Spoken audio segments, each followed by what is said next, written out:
What's up, everybody? Welcome back to the channel. We're back out on the water today, and it's absolutely beautiful. It is 43 degrees right now.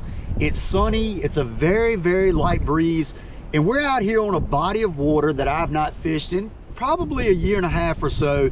It's a 150 acre public lake, trolling motor only, and this place has some big fish in it. Now, one thing about it is it's a fairly tough place to fish. It's known around here as being one of the toughest places to fish. It's actually one of the lowest ranked lakes in the state of Virginia. So we're gonna see if we can catch some fish today, power fishing.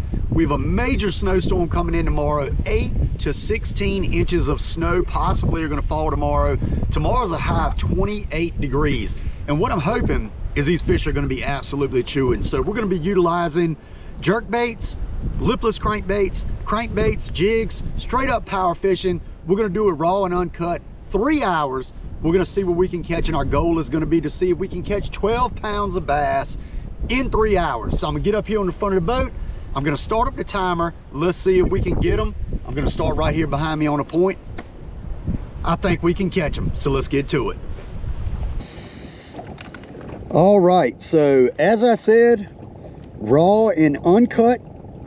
We're gonna set a timer for 3 hours right there, and I want to get over to the very first little area that I want to start at. It's a really pronounced point right here. It goes up on a big flat, and this lake is pretty featureless. Average depth of probably about 5.5 foot. It does have a lot of stumps in it. There's just stumps scattered throughout, and then down the lake it's some various points that come out, and we're going to be working our way, you know, up the lake as we fish. But I wanted to start right here on the lower end. And one thing about it is the water here is a dark tannic color, but it does have a little bit of stain to it today. We got a bunch of rain, a ton of rain, and it's a little bit muddier than normal. So that may affect things, may not, I don't know. We're gonna find out. We're gonna find out, and we're gonna see if we can catch some fish. But water temps are 46.6 degrees. And we're gonna start off throwing that bad boy right there. That is the Strike King 2-tap, and I believe that's in that Rayburn red color. So let's start the timer right now, and let's see if we can catch some doggone fish. We're just gonna throw this thing out there, let it sink a little bit, and we're just gonna work it back to the boat. And one thing that I like about this red eye shad, this Strike King 2-tap, is it does have a little bit more thump than a lot of other lipless crankbaits. But we might end up, you know, switching it and trying some different ones. We'll see. But we're just launching this thing out there, and today what we're trying to do is cover a lot of water. On this particular lake, a lot of times that's what you have to do, is cover a lot of water to get bit.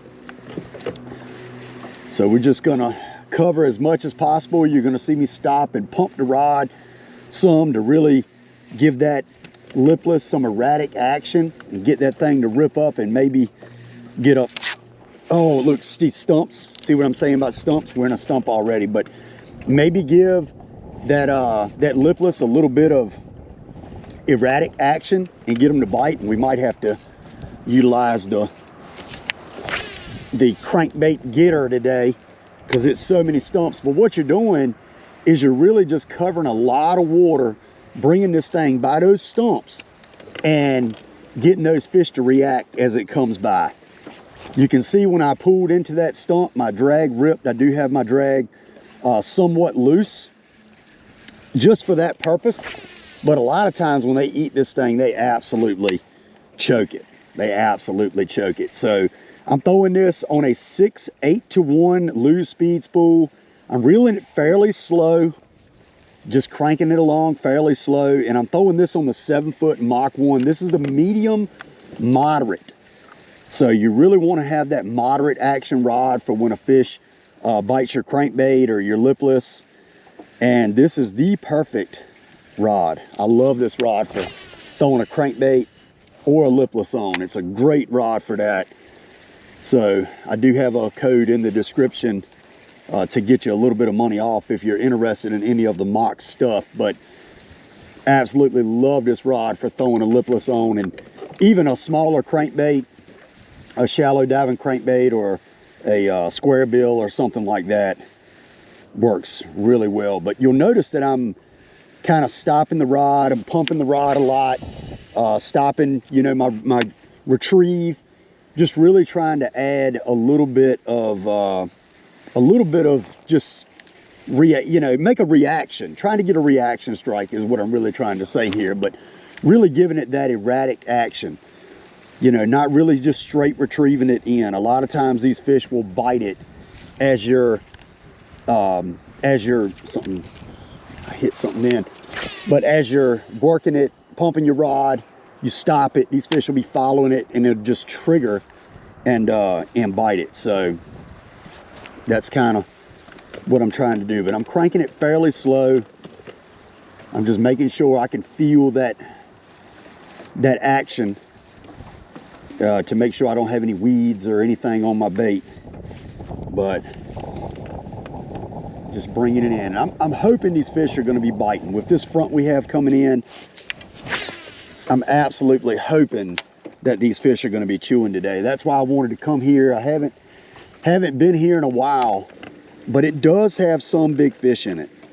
Like I said, it's a notoriously tough place to fish, well-known, tough place, but that doesn't mean that we can't have a fantastic day out here, because I've had some days out here in the winter like now where, I mean, I've caught 20 plus pounds out of here, and some really big fish, some citation largemouth.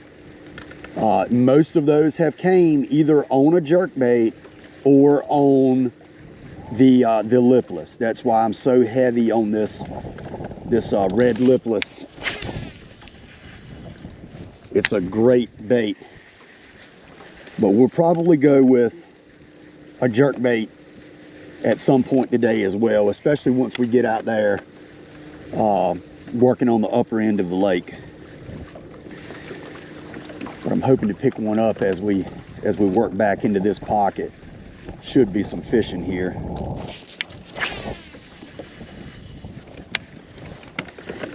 And it's a big flat over to the right, right over here, and it has some stumps and stuff on it, and it can be good, but this is a little bit like deeper, like trench right here on my left, and the fish really like to get over up along this bank sometimes, and you can catch some pretty good ones right here. So that's what we're gonna try to see if we can make happen.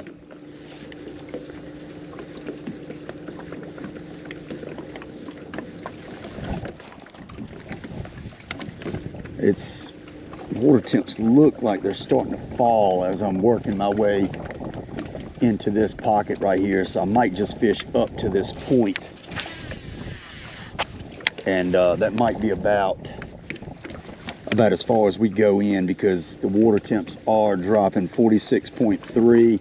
They're dropping fairly rapid, and I think the reason for that is the back of this pocket has a like a swamp run that comes into it, so that's probably why. Yeah, it's constantly dropping. Probably some of that cold water is coming in from the back of this pocket into here.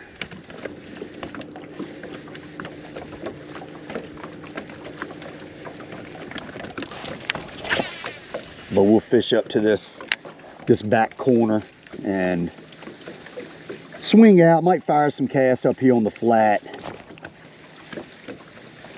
as we work our way out and kind of go from there. I'm sure this water was definitely warmer, 100% a couple of days ago, because we have had definitely some colder weather. And we had a pretty cold rain and a lot of rain not too long ago. I think it was 2 days ago, I think. And we got a lot of rain. So it probably is why we have these temps dropping back here as we're getting near this swamp run. Yeah, because we're about to drop down to 45 degrees now. That's one thing about this time of year. You definitely don't want to be, and I mean, like half a degree isn't that big a deal. I'm not going to sit here and act like half a degree is a game changer, but I mean, it can one way or the other, but definitely don't want to be fishing in areas where I knowingly have colder water. Like, there's no need for that, for sure. Hopefully my GoPro holds strong today and doesn't just randomly cut off like it loves to do. If it does, I'll get it restarted immediately. Sometimes it just will randomly just shut off out of nowhere for no reason. But hopefully that doesn't happen today, and we got good charged up batteries and all, so we should be able to continually run.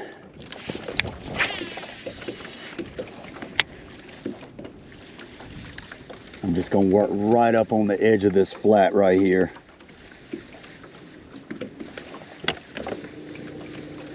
Like I said, we might switch up lipless cranks. We might throw a flat side crankbait, jerk bait. We just got to kind of see what these fish want to do.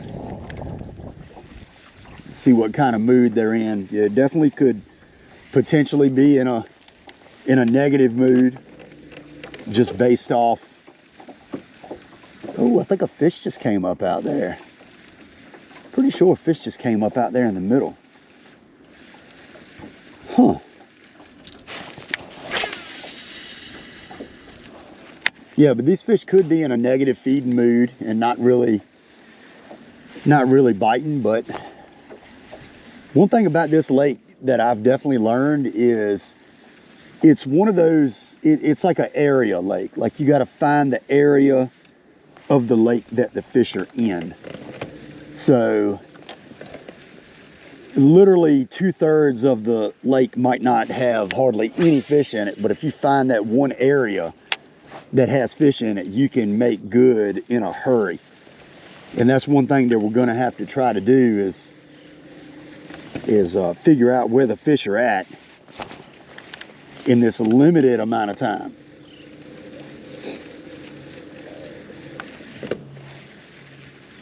But yeah, that was definitely, I believe, a fish that came up in the middle. I don't think it was right in the middle of this pocket. I don't think it didn't look like a turtle or anything like that. So we're gonna just work our way out of here. We'll probably throw the jig on that left side, on that deeper side. That sun's been shining on it.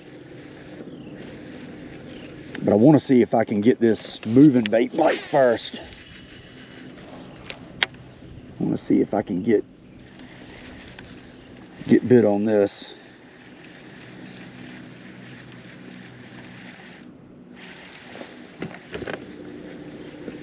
And this is just a 1/2 ounce. I don't know if I said it, but this is a 1/2 ounce lipless. Sometimes I will throw 3/4 out here, but throwing 1/2 ounce today. And we're sitting in only about max 6 foot. It's showing 5.4, but that's on the bottom of my trolling motor, so, and that's under the water just a little bit. So it's probably about, see, it's about 1/2 foot more than what that typically shows, so.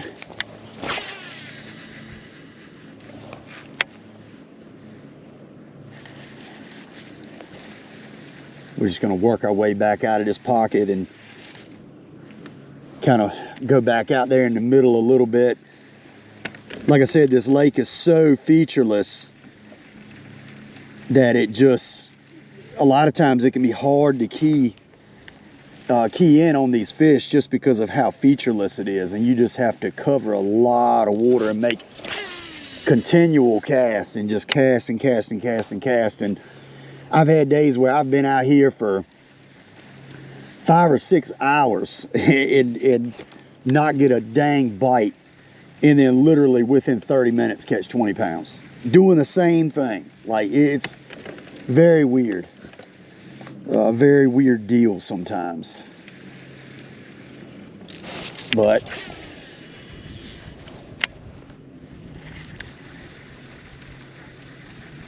hopefully we're here for that flurry if there's going to be one.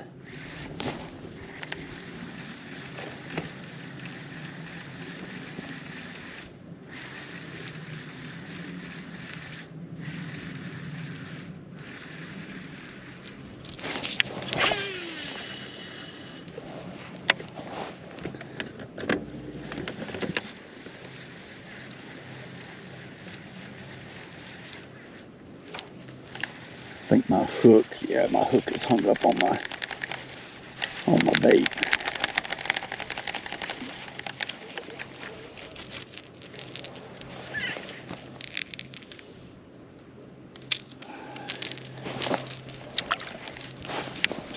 I need a bite. I need a sign of what these fish are doing.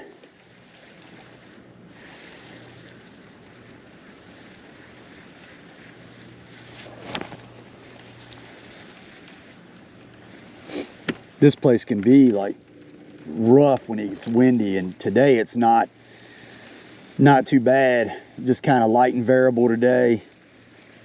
But out here, no matter what, the wind can be blowing nowhere else, and it can be blowing here. The wind always blows. Always seem to blow. But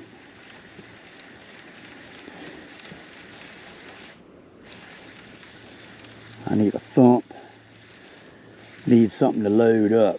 The lake looks a tiny bit high, and that's probably from all the rain we've had. The dam is, the spillway is just rolling. I mean, it was so loud I had to get away from it to do my intro, because it's so loud with that water spilling over it.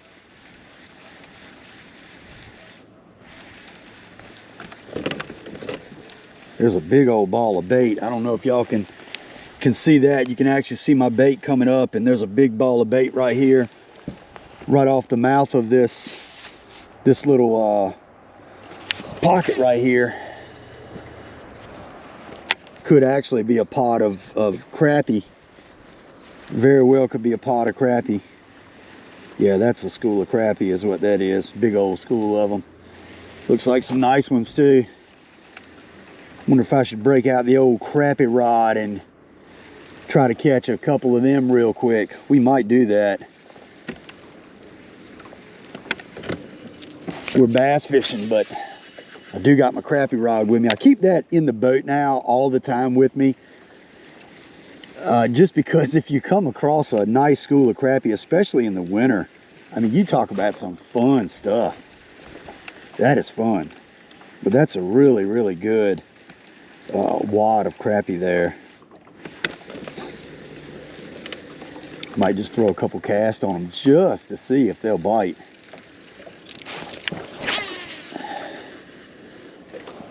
Probably turn around, turn back that way and just see. But right now we're just making random casts. Like, there's so many stumps that you could just be bringing it by stumps and you don't even know it, just because of how many it is out here. Fire cast right there.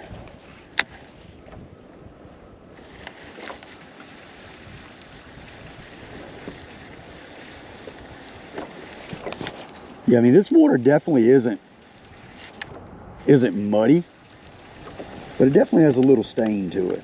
A little stain.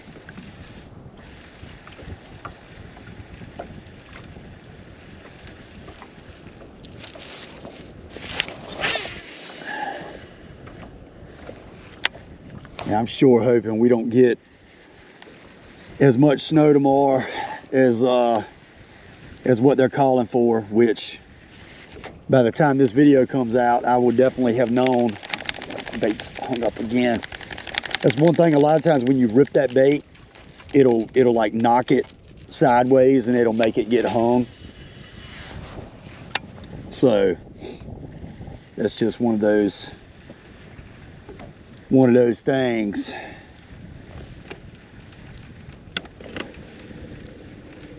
Let's see, I'm gonna spin around real quick and just see if we see that school of crappie. And if we do, I might throw a couple casts on them. They're right there on that little drop. I mean, like I said, this place is like very, very featureless. So it's kind of hard to determine like where the fish are gonna be at.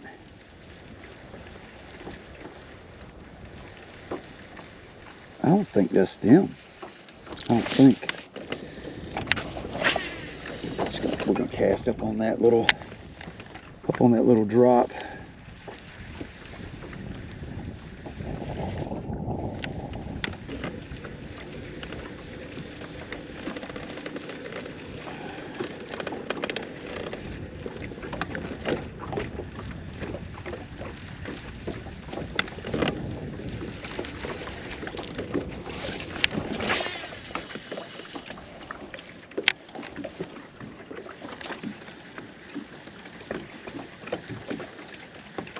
Yeah, I don't see him now. The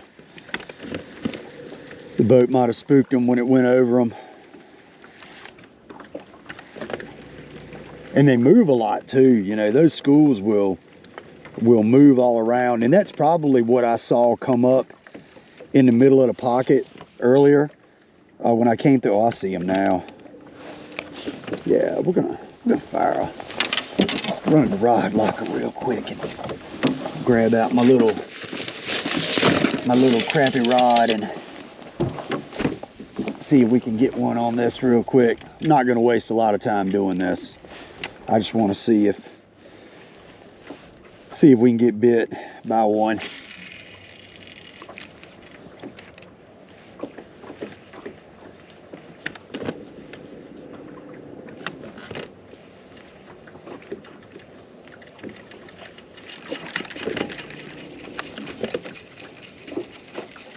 There's a bunch of them down there. Some really nice ones too. I mean,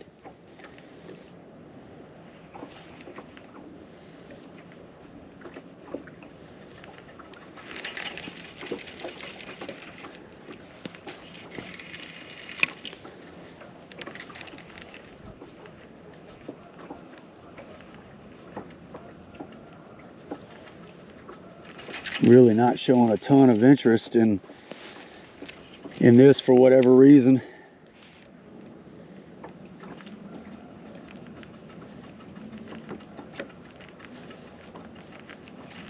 It's right many. Really one of the better schools that I've ever seen out here, to be honest with y'all. But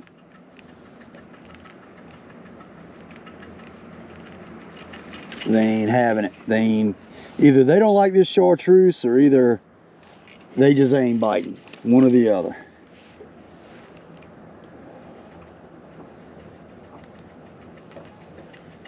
And a couple coming after it. A good little group, but we're not gonna, like I said, if we see another group, we might throw to them, but we're definitely not wasting time messing with them bad boys today. It used to be a huge population of crappie in here, and the population has definitely declined over the last several years. I mean, when I was a kid, me and my dad used to come out here fishing, and we would come out and crappie fish and troll, minnows, jigs, whatever, and we would have some pretty dang good days out here and catch some really nice fish. But those days just don't seem to happen anymore out here for whatever reason. I don't really know why. I don't know if it got overfished or what, but something. something.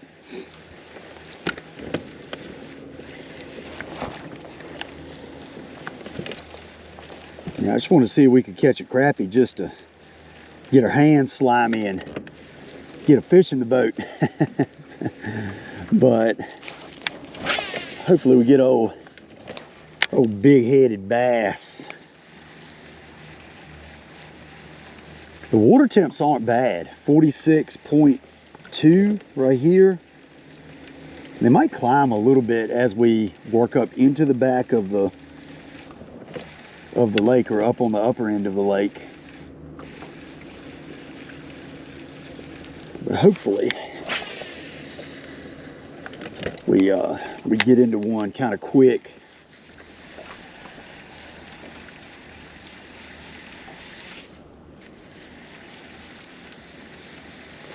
Yeah, it's definitely a little bit more stain to the water. That pocket right there was a little bit cleaner, but definitely a little bit more stain out here than typically. Yep, see, there goes that back camera, just stopped and started all by itself. Hopefully my front camera does not do that, because it is so aggravating. So aggravating when it does.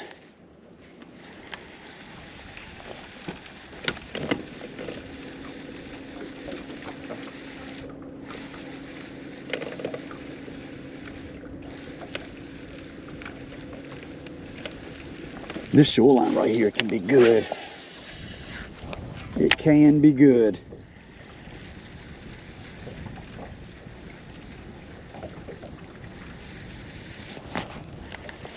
Might get right and pick up that flat side crankbait here in a second and throw that. And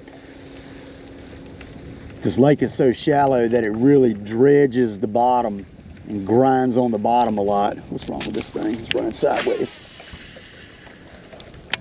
So that might be what it has to do to get it. Ooh, I just bumped something. I don't think that was a bite. I know it's a stump down there. I've been hung on it enough to know it's a stump down there.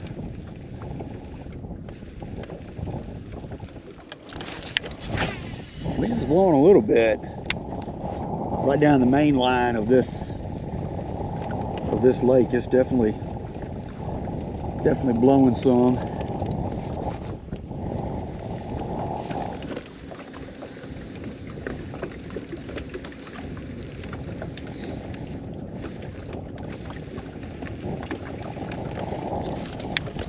One thing I definitely have not seen is anything that resembles a bass on my forward-facing sonar. I have not seen anything that resembles a bass at all on this.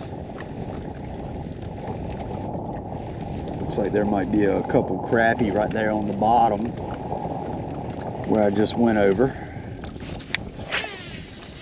But there are shad in here. There's some pretty big shad in here. And if you can find that area where they're actively feeding on them, you can catch them. Like, there's a big old group of crappie on the bottom right there in front of me. Big group of crappie. I can see them on the forward facing sonar. There's a good little bit of them. They're right on the bottom chilling.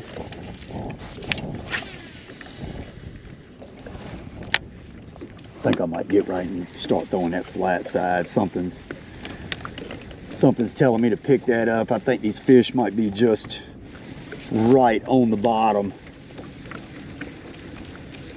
And that just down there digging, rooting around might get us bit. I think that's what I'm gonna do.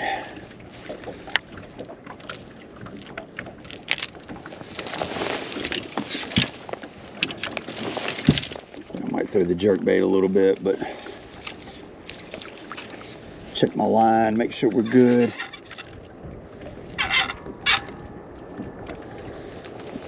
I got a slight fray on there. I might retie that right in a minute, but don't want to. It's not bad at all. If it was a bad fray, I would definitely definitely retie it, but it's just a little teeny rough spot. Not even what I would typically call a fray, but we're gonna work along this side right here and see if we can get a fish to bite it. There's a lot of pike in here too, or chain pickerel is what they are. Very good possibility that we catch old slimy chain pickerel.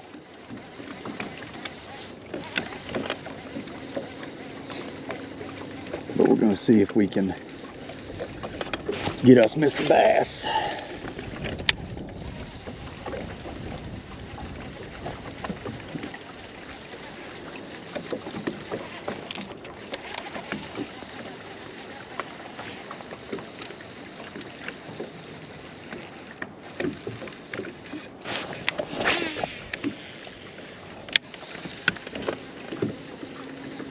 Might have to drag the jig around slow if we don't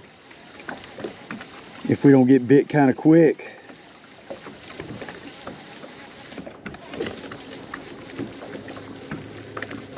Got a black and blue bitsy flip tied on. Y'all know I love throwing that. There's another wad of crappie we just went over. Saw them come up off the bottom.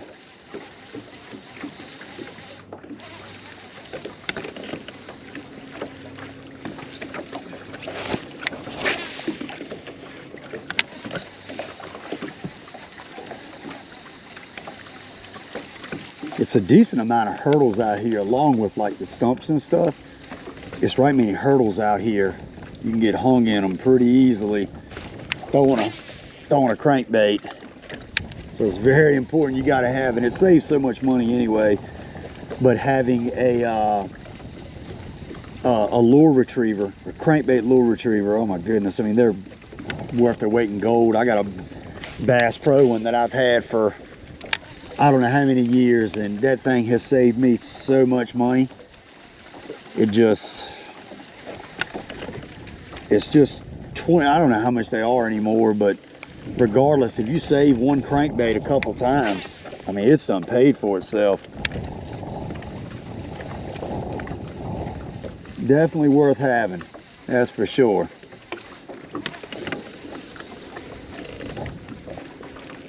Oh, right there. There we go. Oh, pickerel. I told y'all there was some slimy guys in here, but I'm gonna tell you what, we just switched over to that flat side and we haven't been throwing it too long and got bit. And one thing that I always say is a lot of times you don't want to catch a pickerel because they're just slimy and aggravating, and my gloves right now are just going to be all slimed up. But a lot of times what the pickerel are biting is what the bass are biting, and they'll give you a little clue. They'll kind of clue you in. Now, I'm not necessarily saying the area where you catch a pickerel is where you want to stay, and you know, if you're on a big lake or body of water or something where you have a lot of room to move around, you know, a little bit different than what we got going on here in this small lake. But that gives me a little bit of confidence to let me know that maybe I might be throwing the right thing now. Because I never did get bit, you know, not even a single bite on the lipless, and haven't been throwing this long, and I just got bit on the old flat side. This is the KVD flat side in, I think it's chili crawl, I believe is what color this is. I think it's chili crawl. But we caught a dang fish. I'm gonna tell you what, the amount of crappie that are in here right now, and I haven't seen this many crappie up off the bottom in here in quite a while. I mean, quite a while. It's pretty surprising.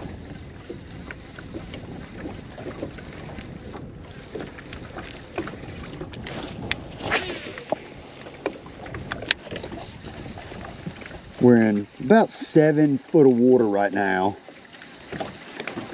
We're just working along this edge right here.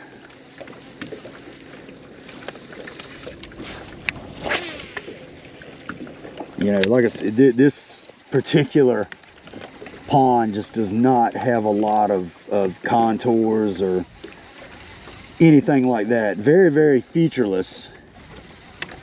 But it does have a few, you know, a few points on it that definitely could make a difference and do make a difference, because some of the points are where I've caught fish at in the past.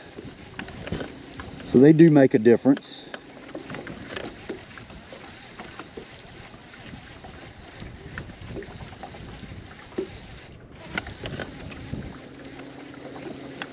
Water temps have dropped to 45.6 as I'm working up the lake.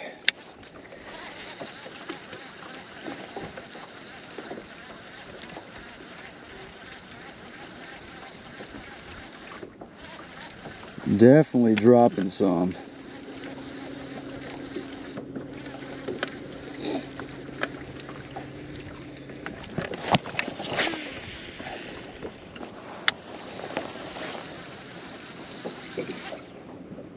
I was trying to make sure I didn't get hung on that and trying to walk to the back of the boat, and I ended up getting hung anyway.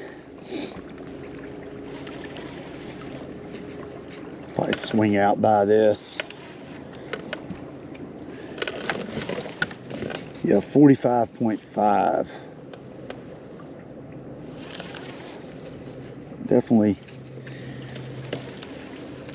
Definitely seeing a decrease in water temp. Up on this upper end is where the lake feels too, obviously, because down here we have the lower end, we have the swamp run. But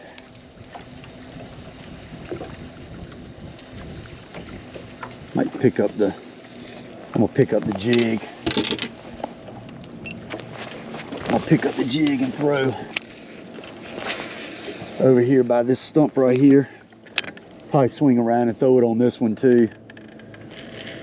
Could be a jig bite going on potentially.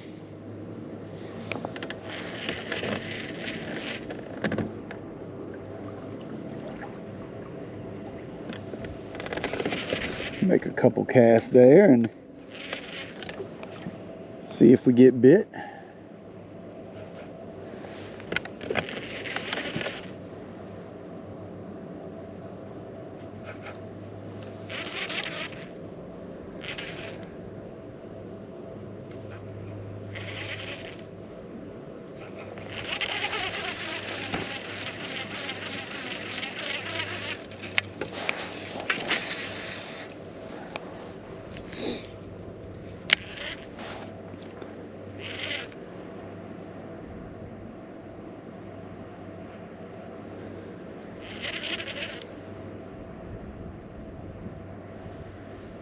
Probably will go ahead and swing around and throw up there on those two as well.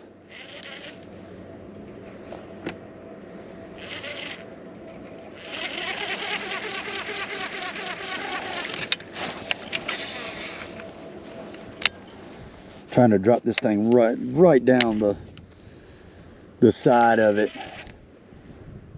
So if a fish is sitting down there really tight up against the bottom, I might potentially be able to get a bite.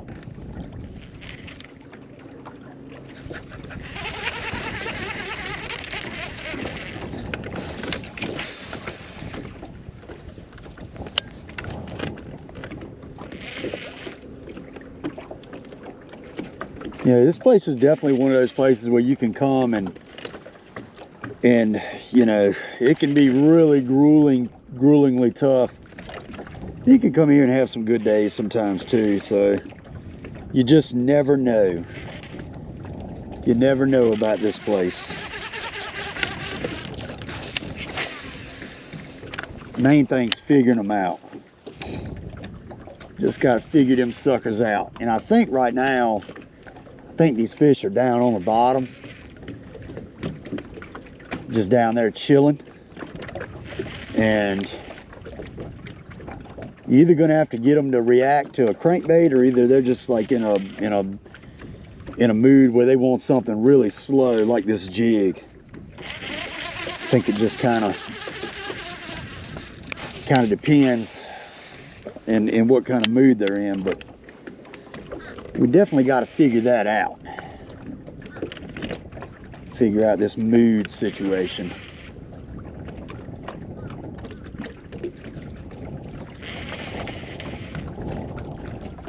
I'll pick that flat side back up and ease back over here. Fish around these points right here with it.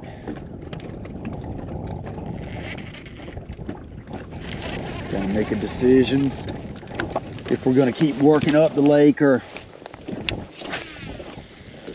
jump back over to that other side over there.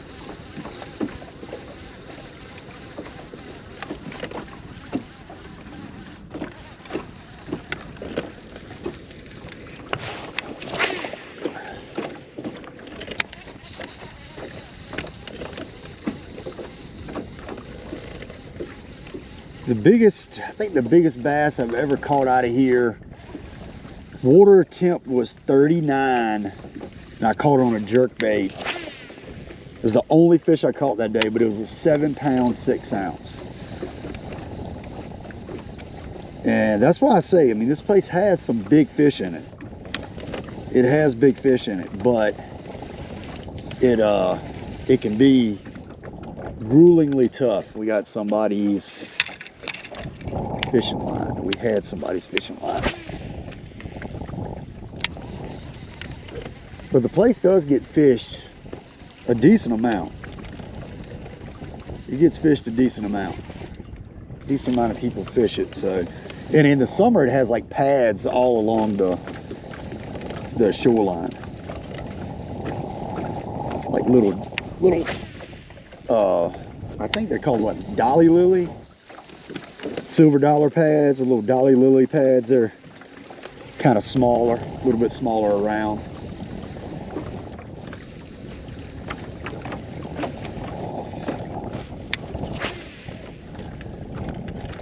And a lot of times you can catch them up in them on a horny toad or throwing a swim jig up there around it. You can catch some fish. Definitely don't have summertime conditions today. Probably could have went with wearing a little bit more than this hoodie. Although thankfully this is a fairly thick hoodie. It was a little bit warmer at home. The sun was shining. And it seems like the clouds have moved in now, prepping for this snowstorm we got coming in. I couldn't go fishing first thing this morning. I had to go pick up some wood for the fireplace, just in case we lose power. Hopefully we don't, but like I said, they're calling for us to potentially get a substantial snowstorm for our area, more than we typically get, more than what we're used to. I'll put it that way. And we haven't had a snowstorm where we got 8+ inches in many years, so that's definitely significant for us.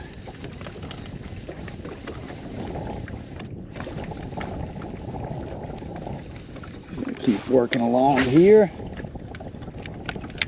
fishing against the wind. Throwing this flat side is a little bit tough a lot of times when you're throwing against the wind.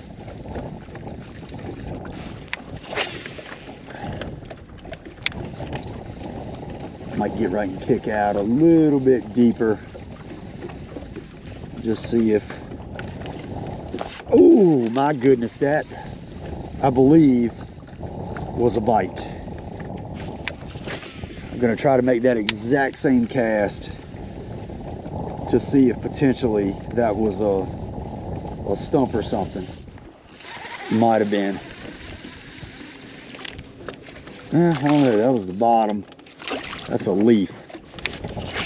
I don't know, that felt weird. Might have been a bite. That thing stopped. I mean, it could have hit a stump or something, but man, that thing stopped suddenly.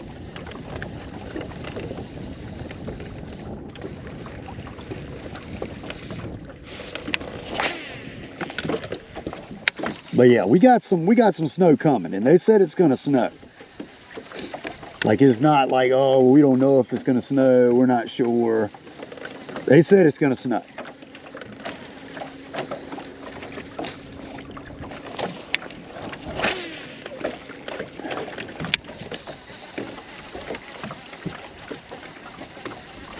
The problem with all that snow is it's probably gonna keep me off the water a bit, which kind of sucks.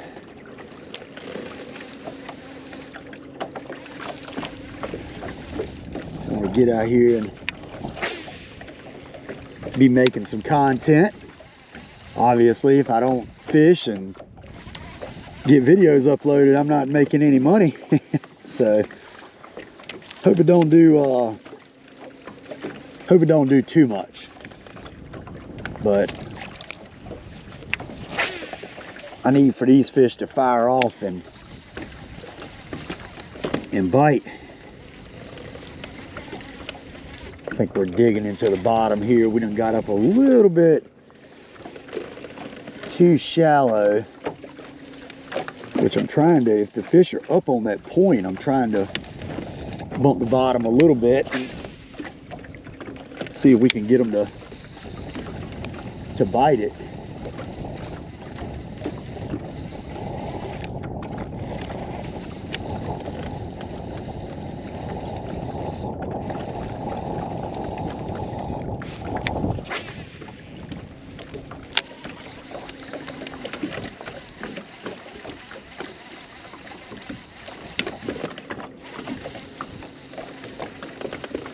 Yeah, we're up here a little bit shallow, 5.2. Trying to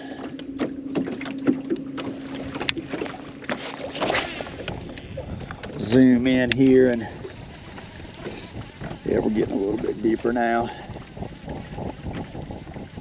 It's just like a little teeny channel that runs through here. Little teeny channel, and I think that's probably where the fish are going to be, is just in this channel, this little teeny bit deeper water. Yeah, because we're into 7 foot now. So that's probably where we want to stay. That's a pretty nice fish right there that I'm probably going to throw the jig to.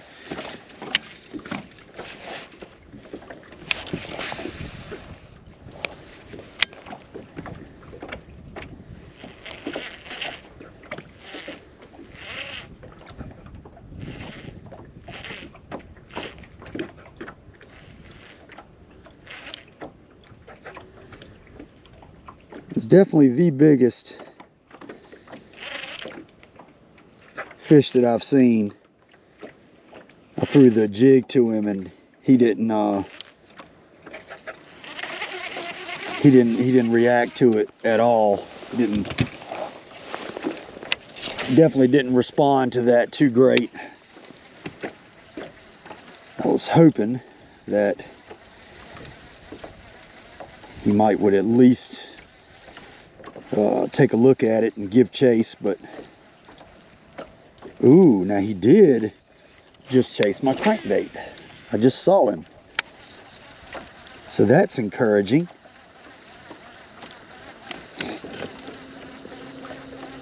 I think this is definitely where we need to be. Stay right here in this deepest part in this channel and fish all through here. Like I said, That was a pretty good fish that was sitting right there, and I did see him after I brought that crankbait by. He did follow my crankbait, so he didn't pay any mind to my jig. That's one thing, you know, about live scope. Live scope, you don't have to specifically target specific fish. You know, a lot of times it can just give you those clues of what the fish are chasing, where they're at. I mean, really, it's just, you're able to find them, you know, where they're at. But we're going to work along here and see if we can get old big boy to fire. Yeah, I definitely think this deeper channel is where we need to stay. Probably some fish, you know, a little bit shallower and around, but we're gonna focus on staying right here in this deeper part, unless we figure out something different.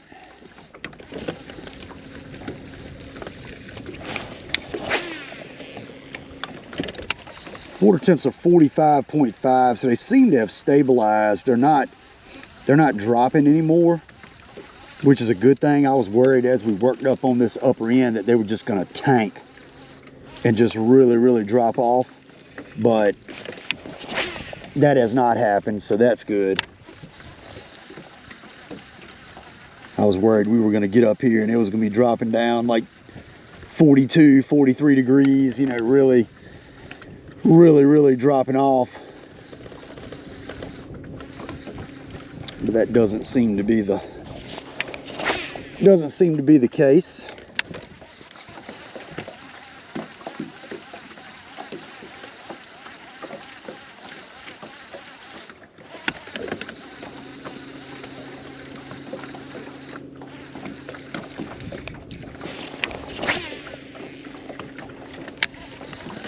There's a big flat over here to my left, so I'm kind of throwing up there towards that.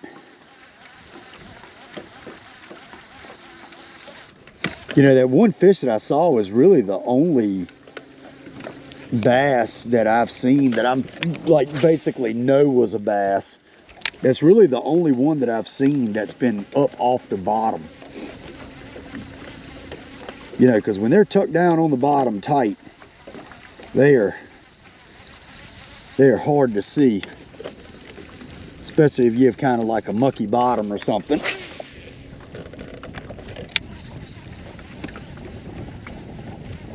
Definitely not a lot of fish just floating around. There's right many crappie down on the bottom of the lake though.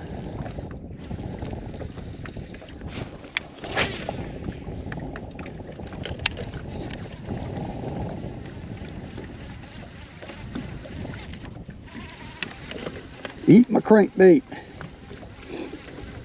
Eat my crankbait.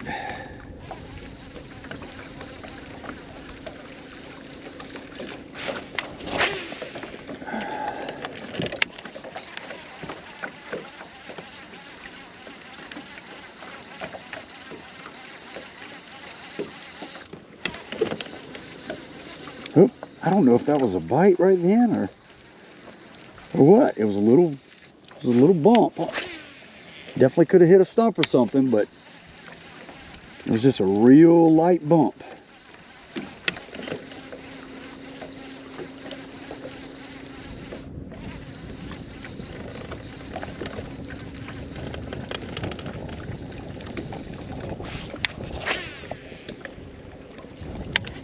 I might have to get right and get the jerkbait out and throw that, because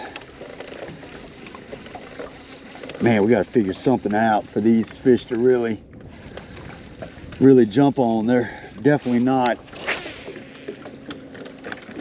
firing on what I'm throwing right now. That's for darn sure.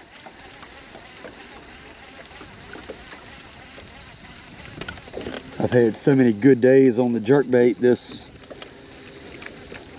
this winter, and I mean, some of those days have been targeting specific fish with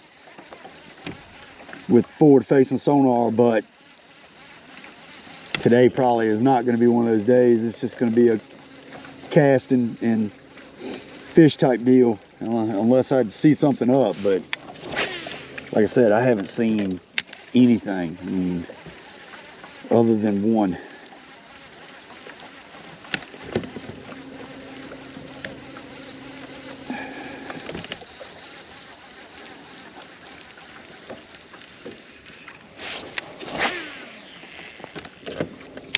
Come on, bud, eat this thing. Something needs to eat it. Oh, goodness, that was a bite. Oh, my goodness.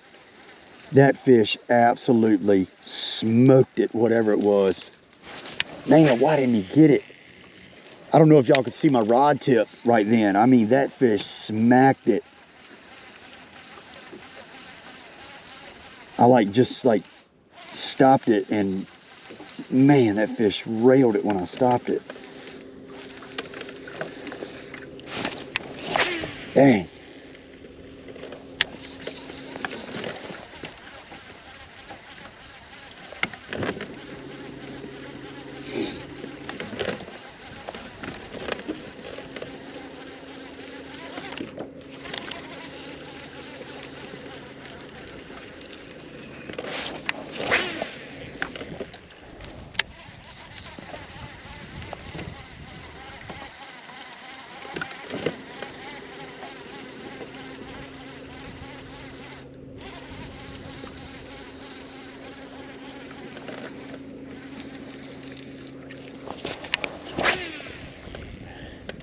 Gonna keep working my way up. The water temp now seems to be rising, actually 45.7. So as the water temp's rising, I'm gonna continue to work my way up here until it starts to like fall significantly. Just trying to see if I can find a wad of fish somewhere. Definitely like kind of mid-lake is where it seemed like I saw the majority of crappie and all on live sonar, but really not seeing much of anything back here. Still have good depth though, that's the main thing. I'm trying to just stay where I have good depth. 6.2 foot, I mean, that's above average for here. It's kind of a gnarly cast there, yeah, but that's above average. But I've had some days where I especially in the summer, where I fished all the way up to this upper end and caught them good up here. So I'm definitely not gonna count it out. I typically don't fish it in the winter, this end up here, but if I can get up here and get bit, and I'll definitely fish it.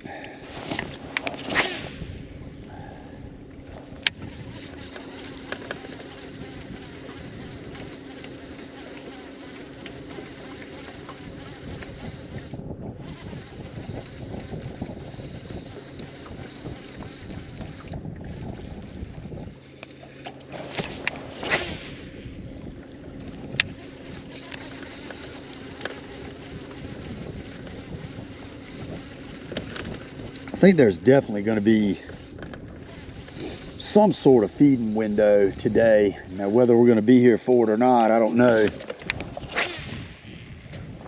But I definitely think there's going to be some sort of feeding window where these fish are going to bite. Like, they're going to turn on and they're going to bite. And I was really hoping that that's what would be going on when I came here today. But I don't know, it doesn't seem to be nothing hot and heavy right now. That's for dang sure.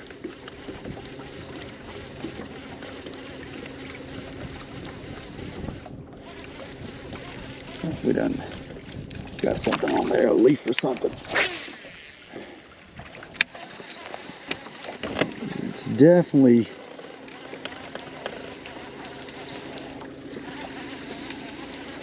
shallowing up right here. I'll go back out here a little bit over towards this side. On the map, it looks like it might deepen up a little bit over here.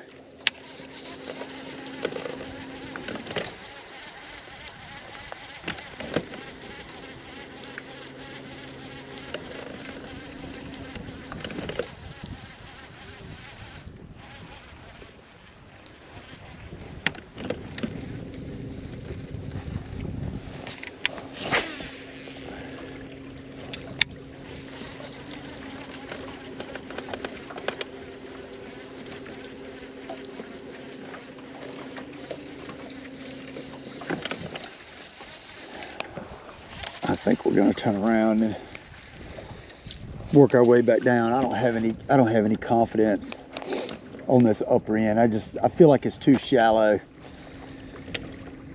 I feel like it's too shallow.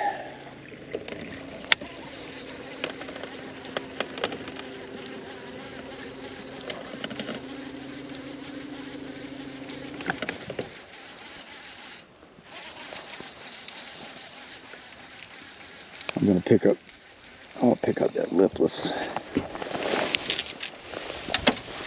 Spread that along this side right here.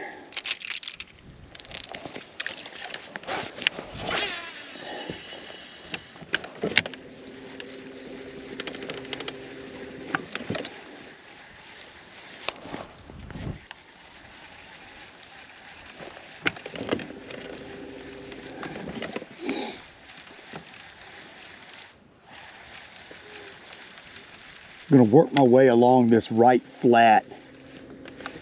Like I said, it's a little flat up here. Definitely caught them up here before this time of year. It's got some wood, some stumps, some different stuff like that up here. We're going to see if we can get one to fire. I might end up changing up my lipless, might change up my crankbait too.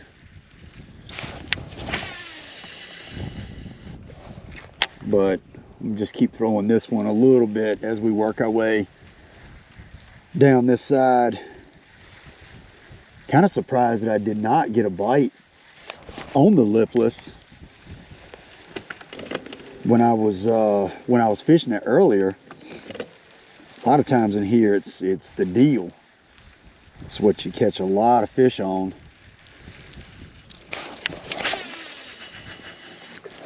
But we're gonna see if we can get something to bite now. Obviously, if they're just in a completely negative feeding mood, they definitely might not bite it. Which we did catch that one little pickerel. Ooh, that's a good bass right there. I see a good bass on the screen.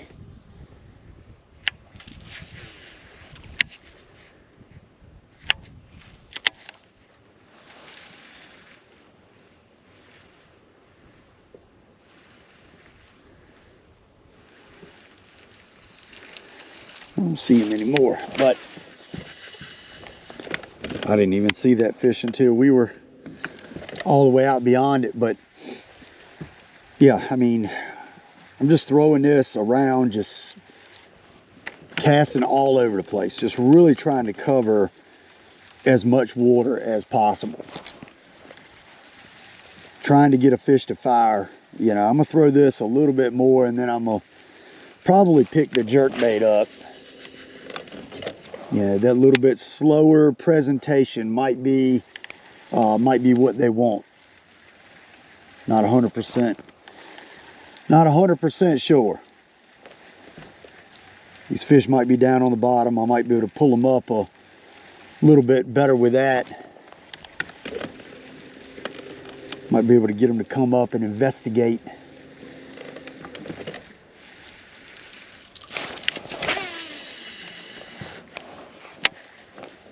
But man, I would just love to get on this lipless bite.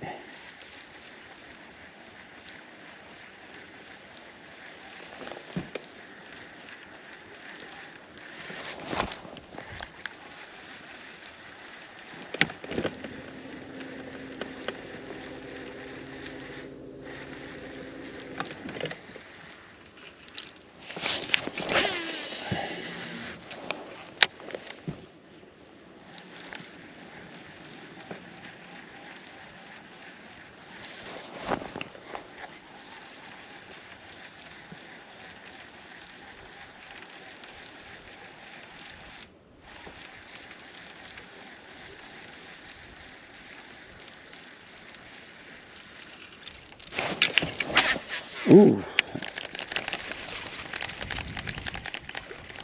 Hook kind of got hung on my rod tip a little bit. We got the wind behind us now, so we're blowing down the lake. Just kind of fishing with the wind, just right here on the edge of this drop.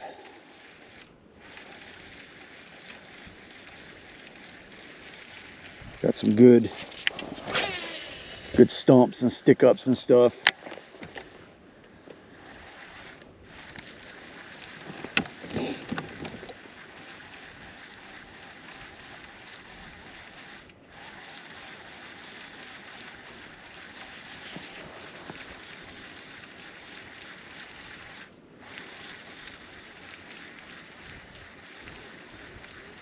See some fish moving around. Like there's actually a pretty good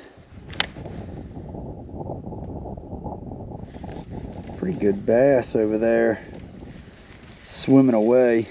I see him.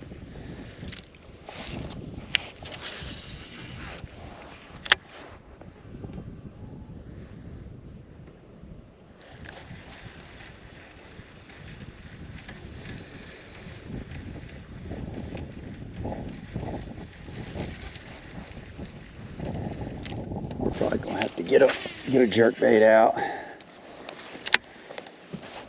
Or I got a jerkbait out, but we're probably gonna have to get that out and throw it. See if we can get some kind of reaction on that.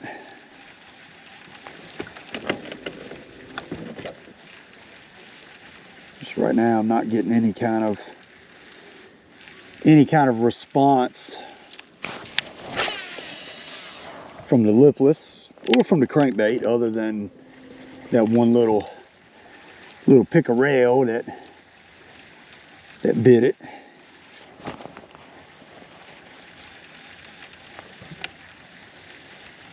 There's definitely a group of crappie right here in front of me.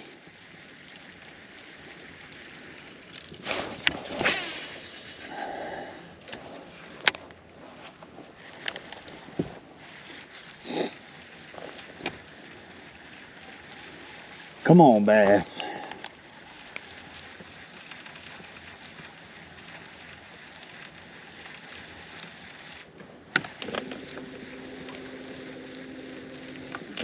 Got a turtle up here, just poked his head up. Up here peeping around, seeing what's going on. A little bit cold for him.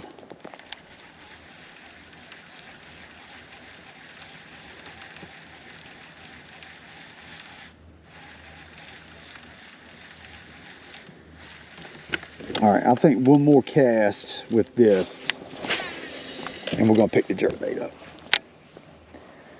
We are gonna pick the jerkbait up, work our way down this side and see if we can draw us a strike.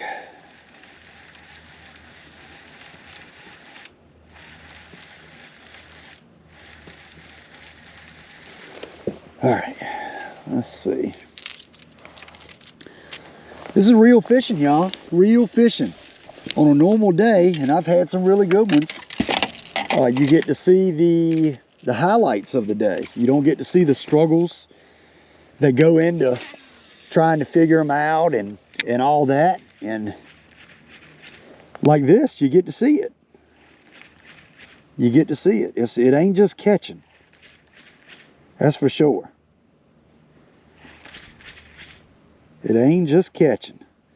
It's a lot of fishing that goes into it.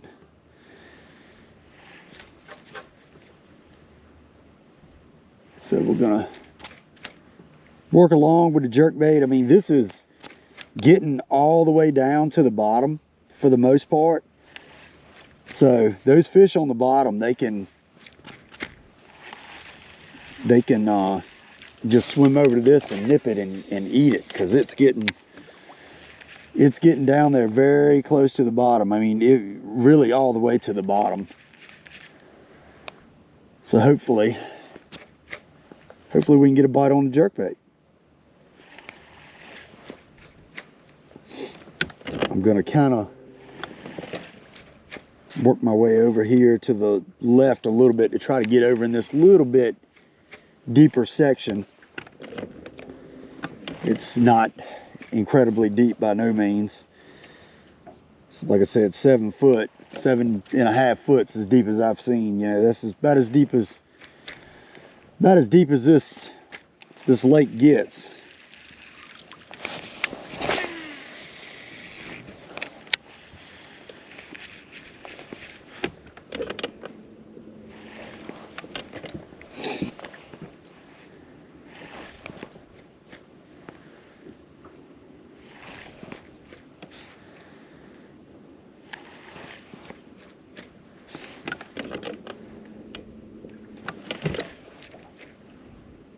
I don't know if these fish are just glued to the bottom and just completely in a negative mood, or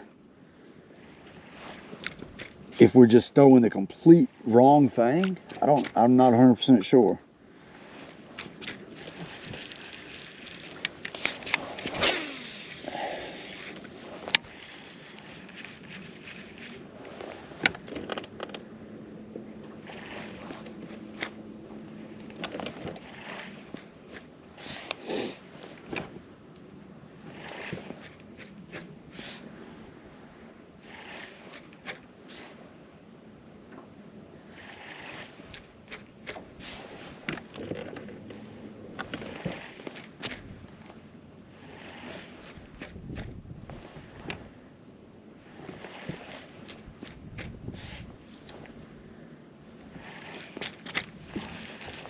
That looks like that might be a...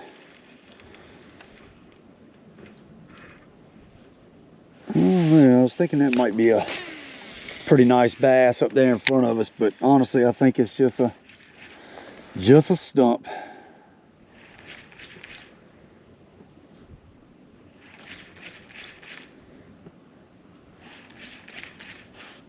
Yeah, it's just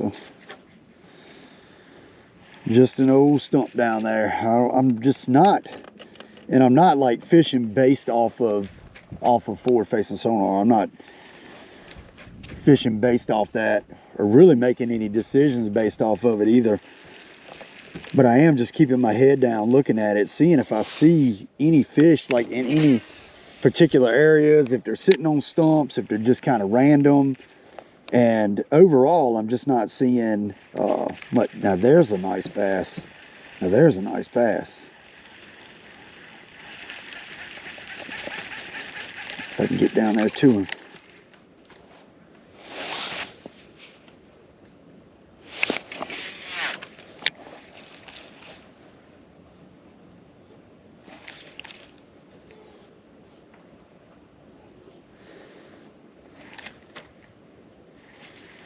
That was a pretty nice bass I saw swimming, and I don't really know where the heck he went. I have no clue. The wind's blowing us, so we're kind of blowing towards it, and that fish was actually swimming towards me. Oh, we got one on the jerkbait. I don't know how big he is. He was right there by that stump. I don't know. Oh, another pickerel. Dang it.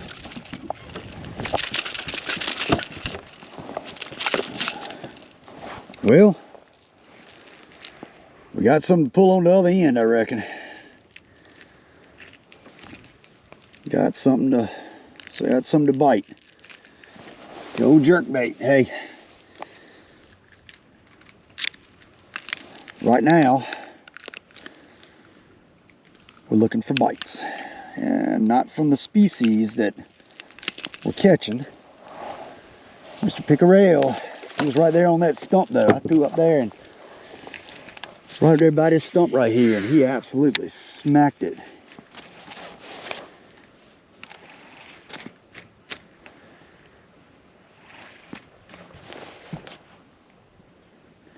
feel like we're back down here where we're going to be able to catch more fish. I don't think that upper end where we were at, I don't think that's going to be the deal. Definitely don't think that's going to be the deal.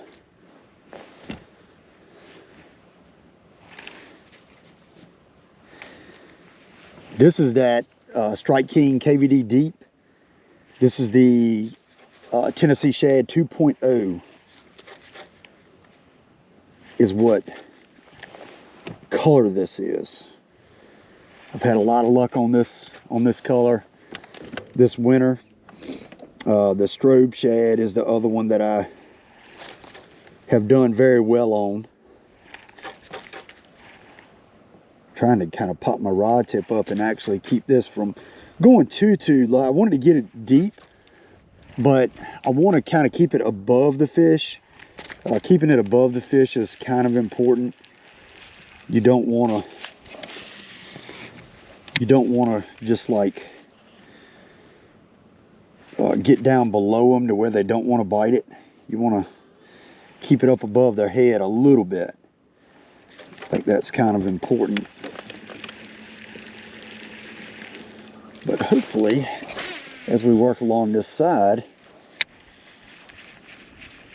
we can get bit. There's right many brush piles and stuff over here on this side. So maybe we can get one over here.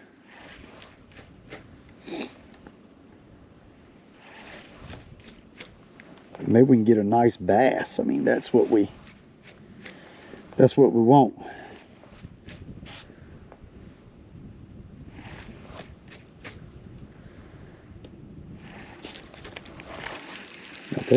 That looks like a pretty nice potential group of bass right there. Let's see.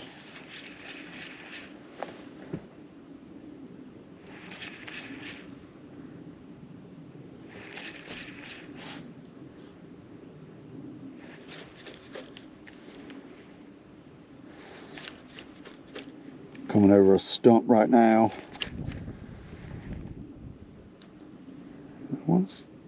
One's coming up to look at it.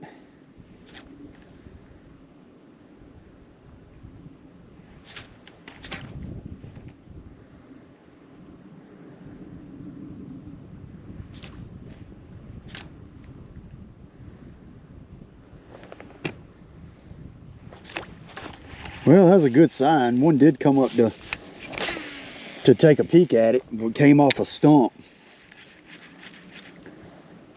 So that's definitely a good sign. I mean, at least a fish did come out and take a peek. Now there's a really good fish. Okay, there's a really good bass right there. We're gonna see if we can get this fish to bite the jerkbait. I gotta make a good cast on it.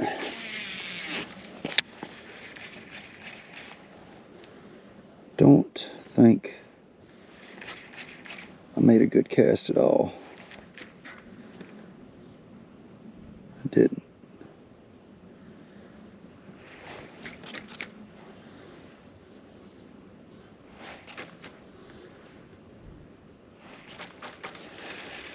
A lot of crappie right there. The wind blew me again right there. I probably should have just dropped my power pole or dropped my talon, to be honest with you. Because that's one thing, you know, if you're blowing with the wind and you are utilizing forward-facing sonar, and I'm not really utilizing it now other than just looking around, if you do see a fish, and even if that fish is sitting still, as you're moving, it's making it 10 times harder to throw that bait accurately to that fish, because once they get beside you and you're not lined up on them like you were when you first saw them, it completely changes the dynamic of your cast and of your accuracy and everything. It changes things up a lot. So just keep that in mind if you get it, or if you do use it. It definitely does make a difference when it comes to that. So if you can, slow down, stop, put your talon down if you have a talon. If you don't, then you know, it is what it is. And I'm not even guaranteeing that mine would even get all the way to the bottom. So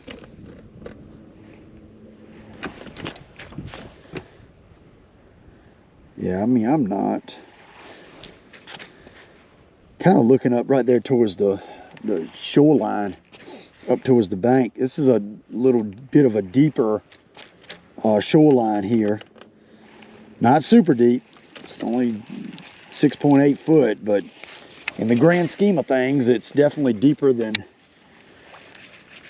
a lot of the other stuff around here.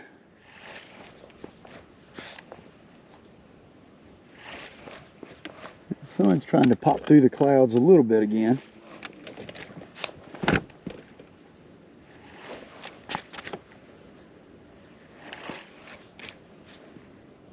And there's so many stumps in here that these fish can be sitting down right beside those stumps, and you can't see them anyway. Like you know, it's just the only way you'll be able to see them is if they come up and get up on top of the stumps, and they'll do that sometimes. But if it's cold or they're somewhat in a negative mood, then that's probably not going to happen.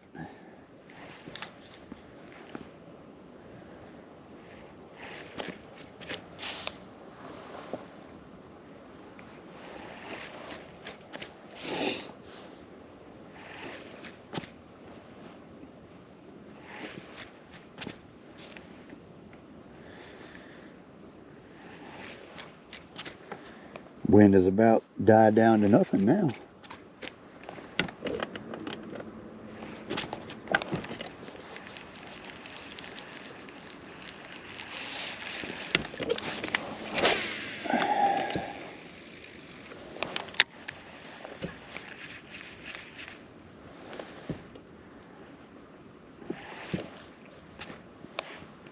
Come on, fish.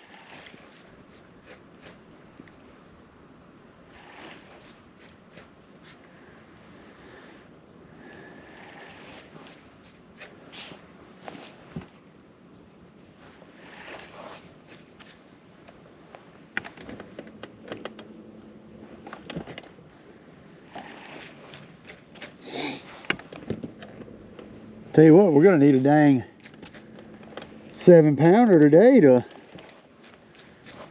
oh, I just hit something, to make up for the lack of fish. I mean, I knew coming here that this place was potentially gonna be super tough, because it's a pretty tough place. But man, I was really hoping to have done a little bit better than this.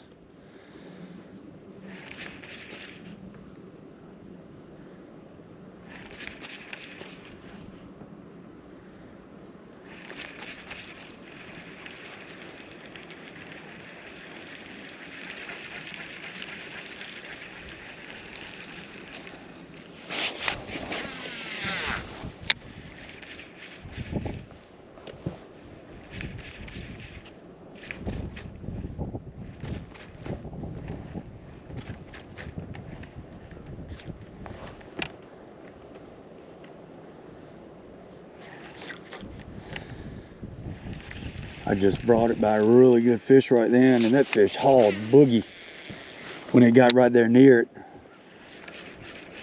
That's definitely not a good sign. That ain't a good sign. I didn't even intentionally cast it, but it was coming up from behind it, and I saw it. And man, he hauled tail. He hauled tail.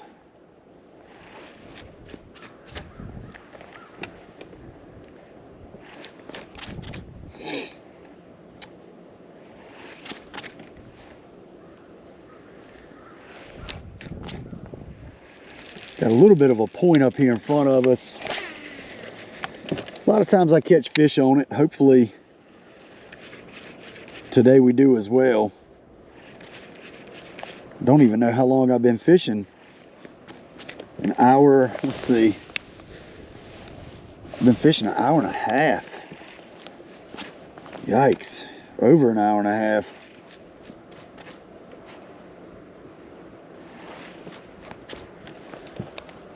I don't know what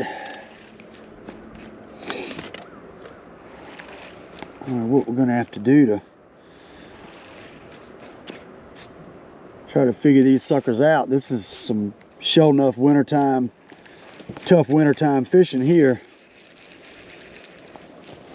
Tell you what, I'm gonna throw this little crappie jig to these crappie right here. Let's see what they do.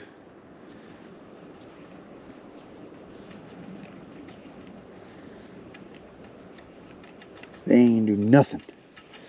That's what they did. Not a doggone thing. They didn't do nothing. They said, I ain't eating that.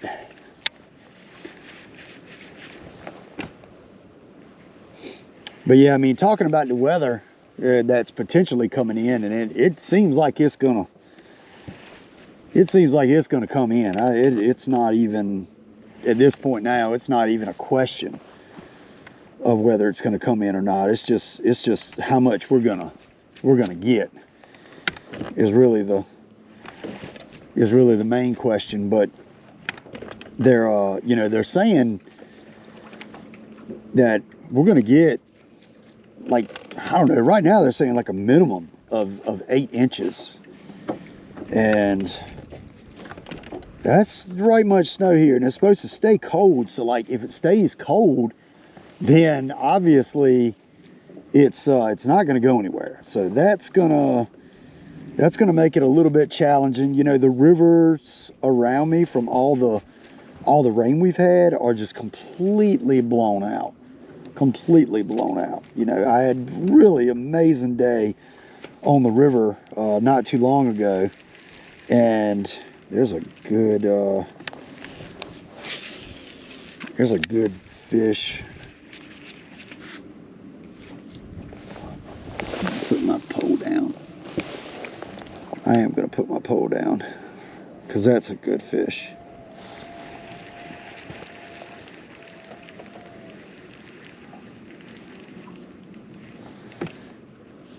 But had some amazing days on the river, and especially this time of year. But it's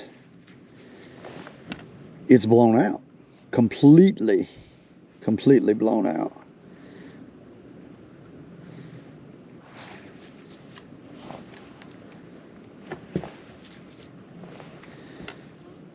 I don't know if any of these fish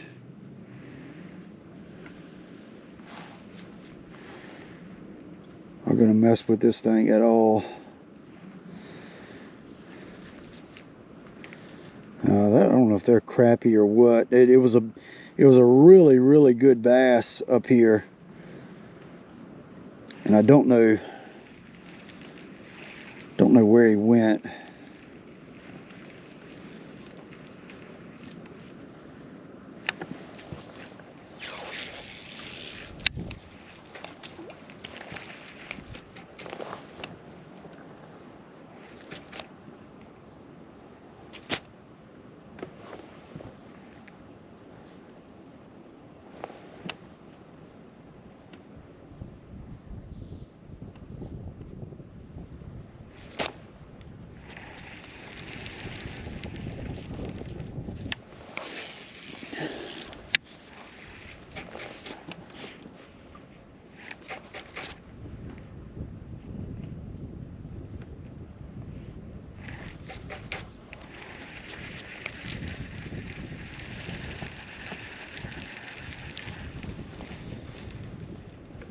I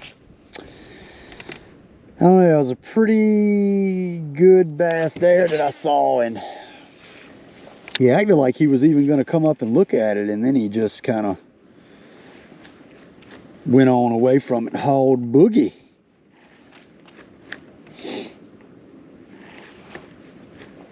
So I'm seeing a few, and it definitely seems like a few have interest in the jerkbait, which is good. It's catching their attention, but definitely not Definitely not getting bit. I'm just kind of scanning around right now. We're gonna pick that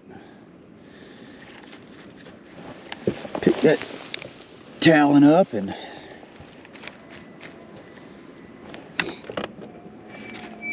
keep on going. Ooh, get on up there. Squeaking back there.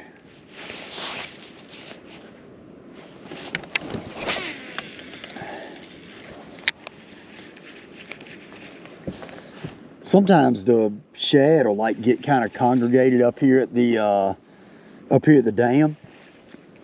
I've caught them up there at the dam before pretty good, so maybe they're up there. I don't know. I didn't even look when I put the boat in, because the launch is right there by the dam, but I didn't even look at all to see. Looks like another group of crappie up here off this point right here, kind of off the end.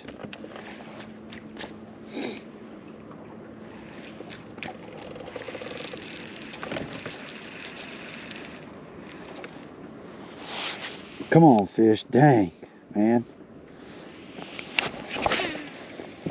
Let's get something.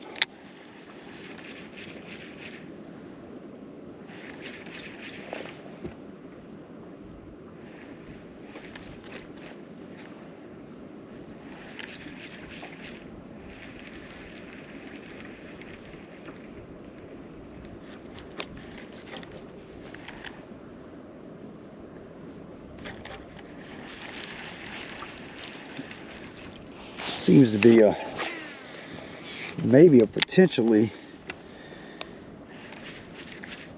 decent fish up there.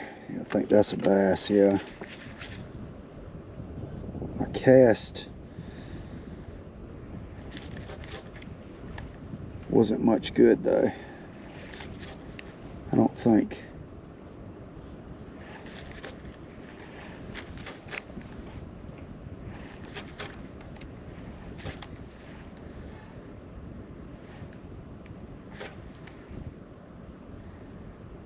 That fish just swam right by my jerkbait. Didn't even pay it no mind.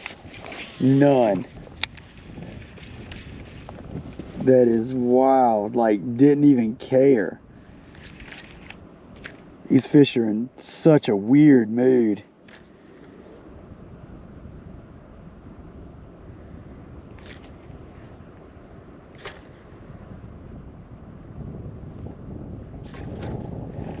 Yeah, this is definitely a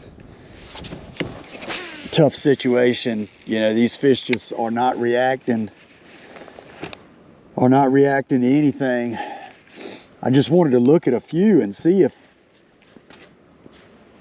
they would you know, react to the jerkbait a little bit, just kind of see how they acted, and definitely didn't care too much.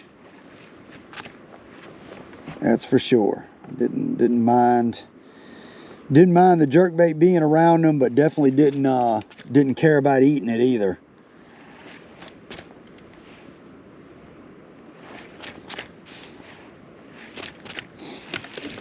I might get right and pick that crankbait back up.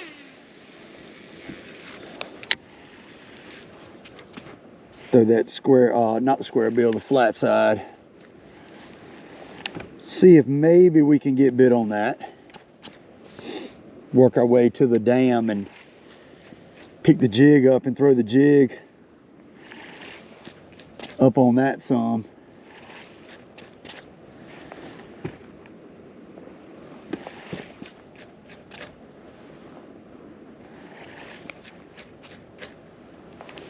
Man, such a tough day out here, you know. And the thing is, 3 hours sounds like a lot of time. 3 hours in the grand scheme of things in the fishing world, it ain't that long. Trying to figure out a bite in the wintertime in cold water is not easy. So that's what we're trying to do. We're trying to break things down and figure it out. See if we can get a bass in the boat, because right now we have yet to touch one. Nothing but Mr. Chain Pickerel. This is typically a pretty good spot right here where we're going along. I mean, this is one of the deeper areas in this whole lake, and it's just a, you know, spot where I've caught fish right much in the past. A lot of them on the trap, but some on the jerkbait, and even some on the old blade bait, the old silver buddy. Looks like that might be a decent bass down there, just chilling. Kind of right here on this drop. These fish are moving right much.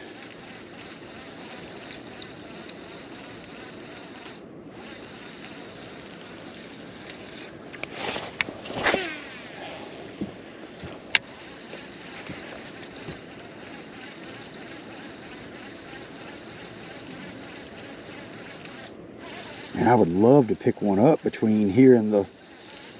Ooh, I don't know if that was a bite. I think I hit something. Yep, hit a little bit of something.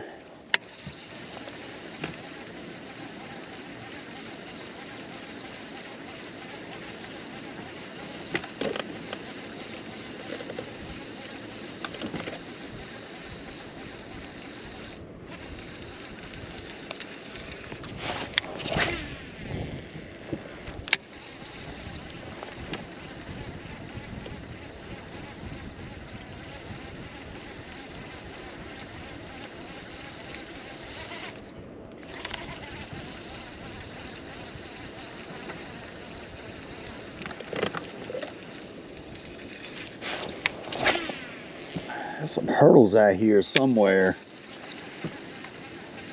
Brush piles. I'm looking for them right now. Trying to see if I can see them. I don't. I've gotten hung in them many times. Oh, coming through one right then. Yep, I just came. Got some trash off the top of one of them.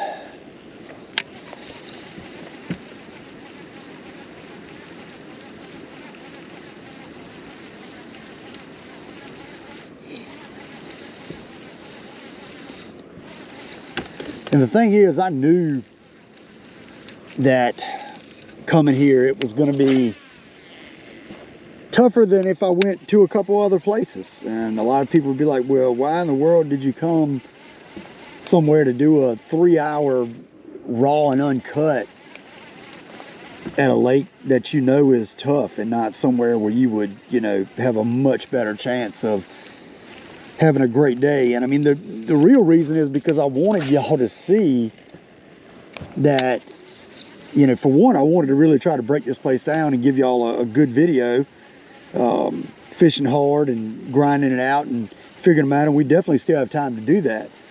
But, you know, on YouTube, most everybody you see fishing, you know, you see the culmination of a lot of time out on the water. You know, you see an 8-hour day condensed down into 20 minutes. And I might have went 4 hours without a bite. And then, you know, I had a flurry and figured them out, or, you know, found an area or whatever. You know, so I wanted to come here to really challenge myself to try to catch a decent limit of fish in really tough conditions. I also really thought that the fish they would be biting pretty decent, honestly, with this front coming in.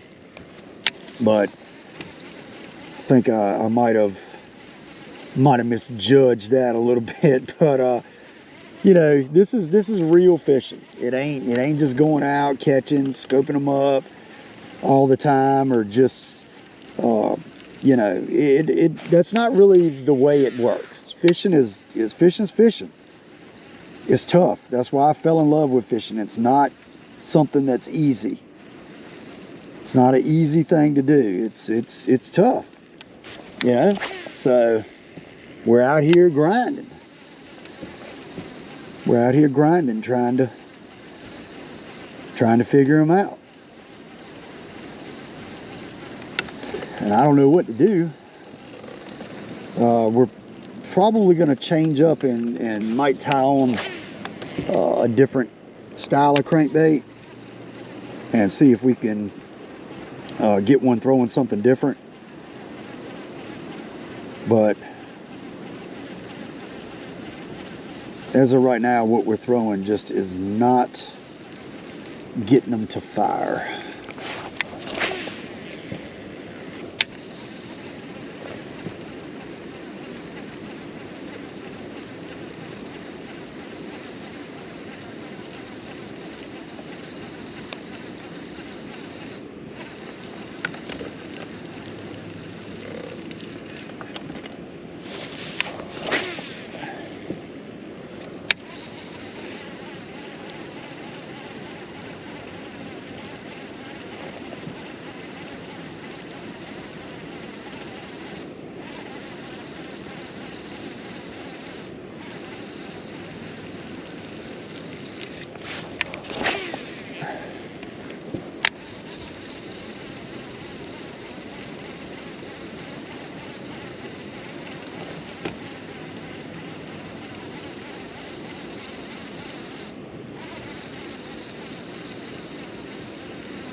We're back here now to where we put in at, or almost to where we put in at.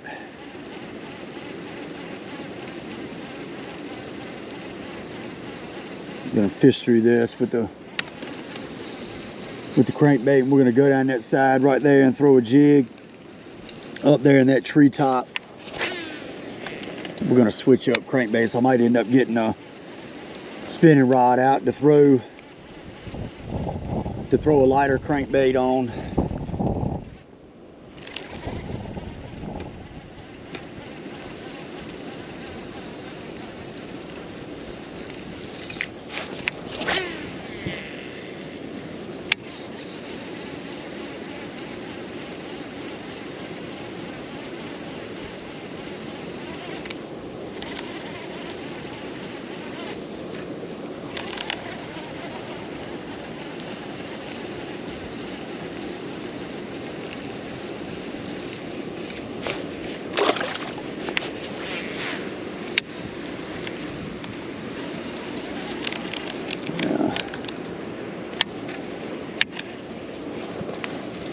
I don't know if today, just a lot of times, I mean, in here, really red, they love red. I mean, I've done really good in here in years past on red, and you know, and it could be because all this fresh water is in here, and it's really got them, you know, got them messed up. That definitely could be something that we got going on right now, but I don't know, something's definitely a little bit off.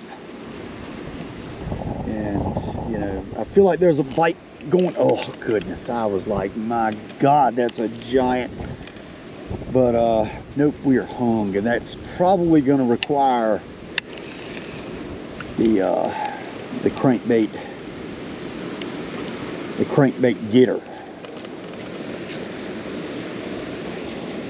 Nope, nope, popped off. All right, good. We're gonna throw one more up here towards the dam, and we're gonna pick that jig up, throw that jig some.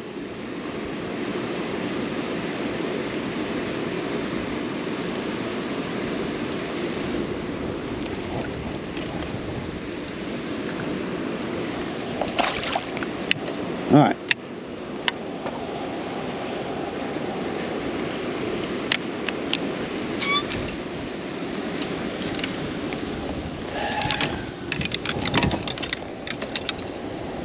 All right, Bitsy Flip. do it for us. Get some bang crawl on there. Saturate that bad boy. Go up there to the corner of the dam. We're just gonna fish down this side right here. Nice and slow. Gonna throw up there around that treetop. It's definitely getting colder. It's definitely getting colder. I can feel that coldness in the air. Whew. And tomorrow's a high of 28. You know, the temps are gonna drop drastically tonight, and I think they're starting to drop right now already.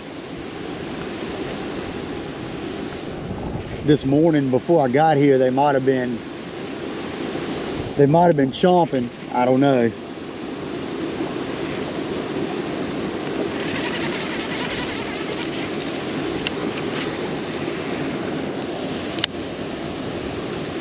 Put my hood on. Whew. The wind blowing from the back is cold.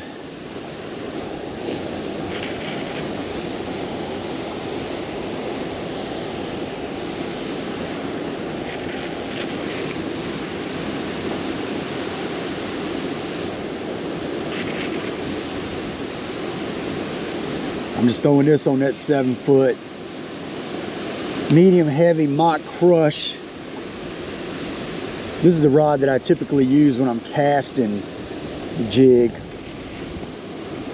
Mainly finesse jigs most of the time. A lot of times I use that mock jack, that 7-foot medium heavy mock jack when I throw the bitsy flip, but I got the bitsy flip tied on this today.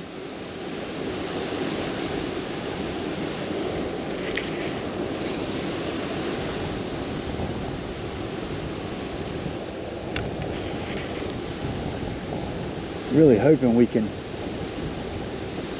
get a thump on this, maybe around this treetop. We can get one. And I don't have, you know, I'm doing a 3-hour raw and uncut today because I don't have all the way until dark to fish. I have to go home and split some wood and get prepped up for what we got coming in. So I want to get home and have enough time for all of that.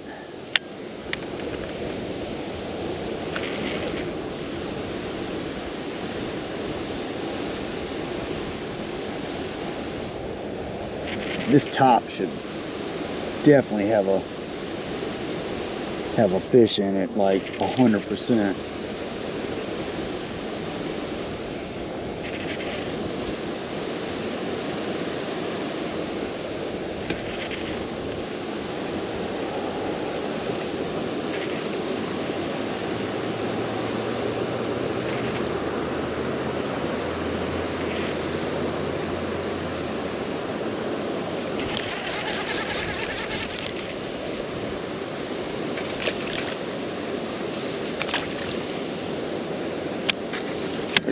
I got some grass up here.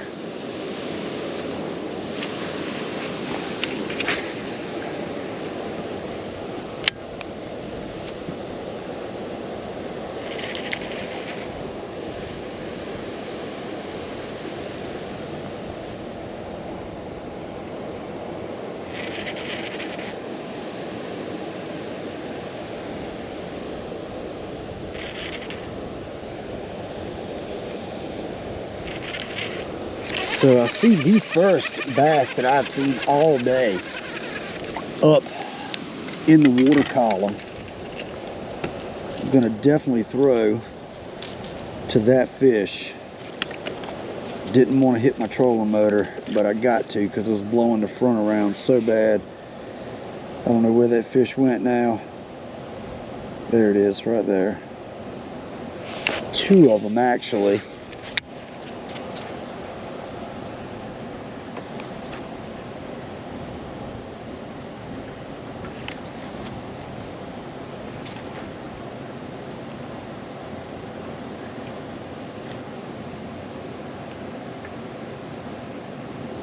I'll tell y'all one thing, that bass right there did not even, oh, he's swimming to it now.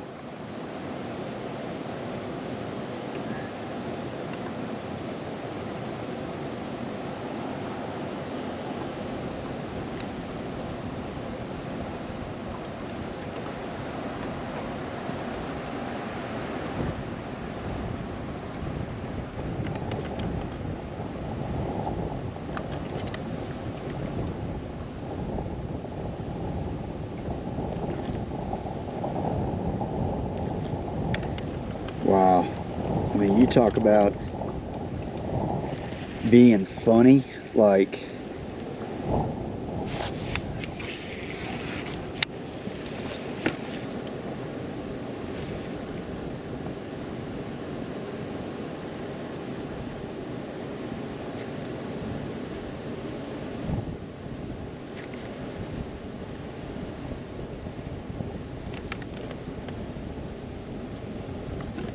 that one acted like it was going to come on after it, but it didn't. He's swimming up to it again. I think y'all might can see him. He's literally swimming right up to it.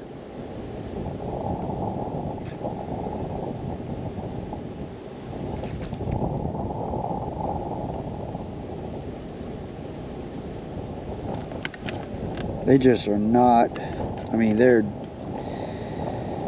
being so funny. I mean, that's not even, and the wind's making it difficult too, but I mean, as I see them, I might throw to them, but I'm not. I mean, that's the first fish that I've seen that really have showed any interest in anything, almost. I ought to throw the jig to it. I want to throw the jig to it just to see what it does.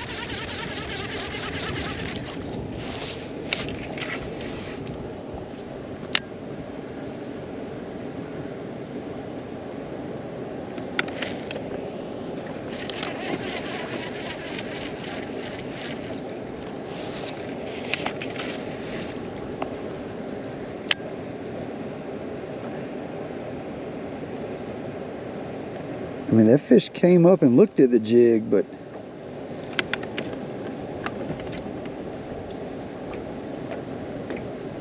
it's so weird.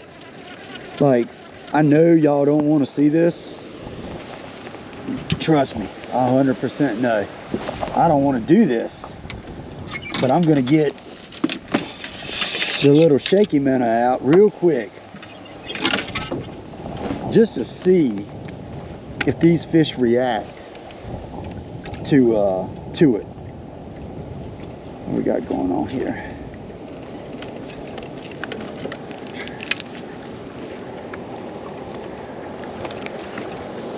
Oh, the line is wrapped. I was like, what is going on?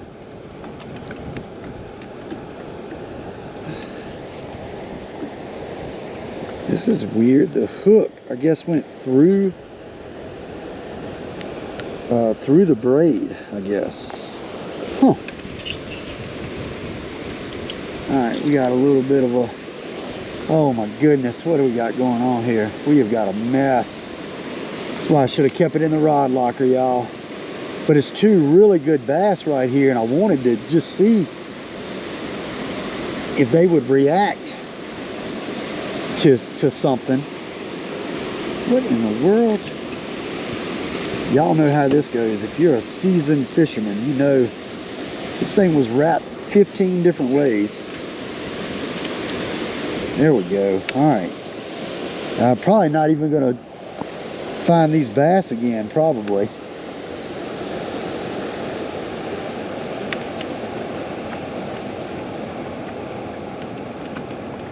All I wanted to do was just throw this at them just to see what they did.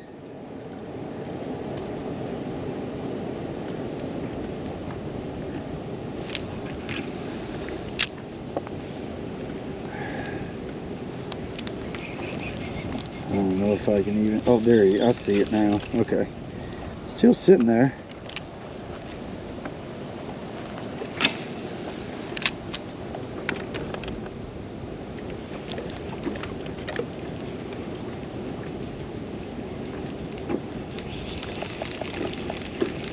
See if I can get a cast on it.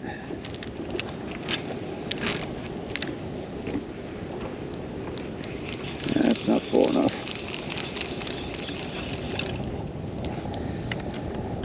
See this wind, it's the same thing I ran into yesterday with my daughter when we were out on Gaston trying to fish. It was just the wind is blowing you all around, and it makes it so difficult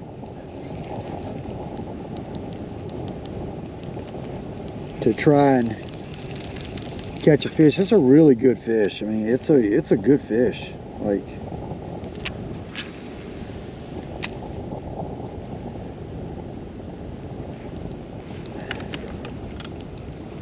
they're big. They're big bass. There's two of them together, actually.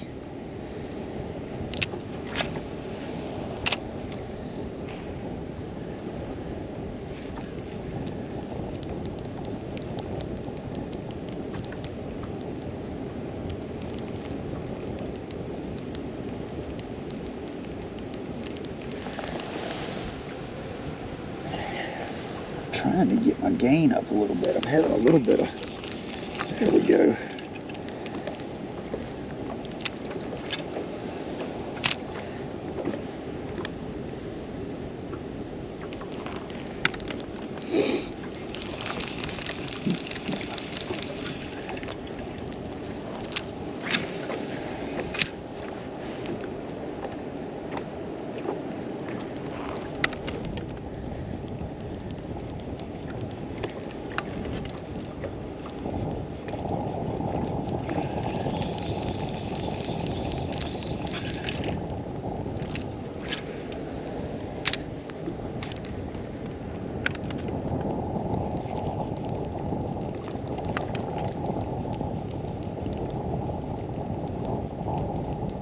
They definitely had some interest in that. That's for sure. They both followed that big time.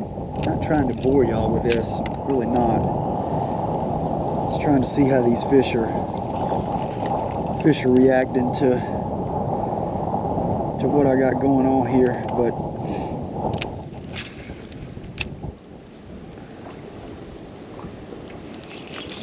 there's another good fish right here. I'm gonna throw to this one real quick, and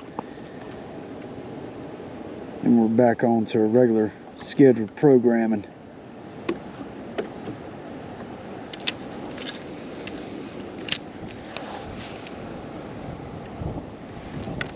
Seems to definitely be a decent amount of nice fish right here, like, for sure. The wind's blowing pretty hard though, and it's making it really difficult. This wind is picked up, and I'm assuming it's because of this front coming in. The fish have came up off the bottom a little bit, seems like. And yeah, I'm dropping right down on him there.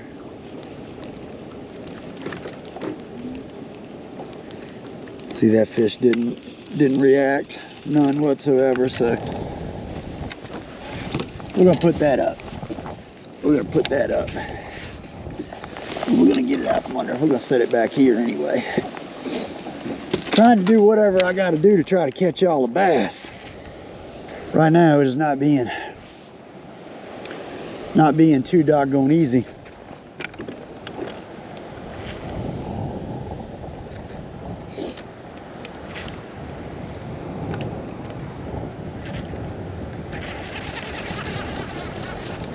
Whew, it is, the temps are falling.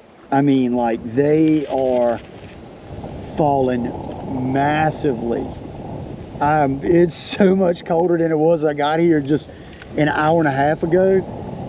I wouldn't be surprised if the temps haven't dropped like 10 degrees. It went from okay, from not too bad, I was fine, to like, I'm cold.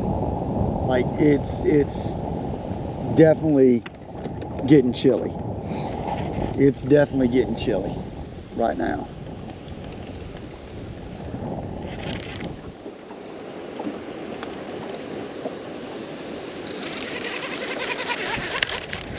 Dang it, fish, come on.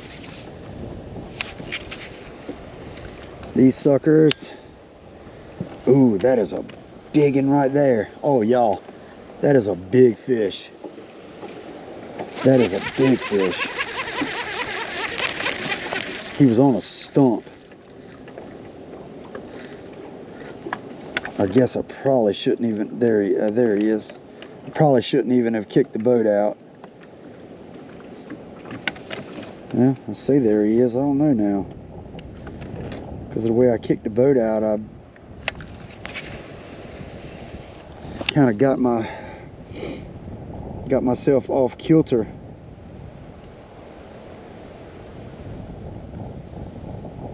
Unless it wasn't a fish. I don't know. I think it was though.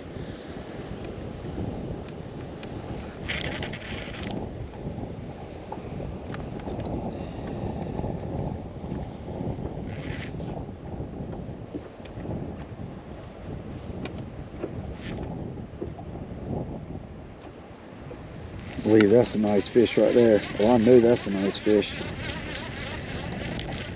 Yeah, alright, that's a big fish. Just throw the jerkbait to that sucker. He's up in the water column a little bit, like you want him to be. Where'd he go? Right there. Yep, alright.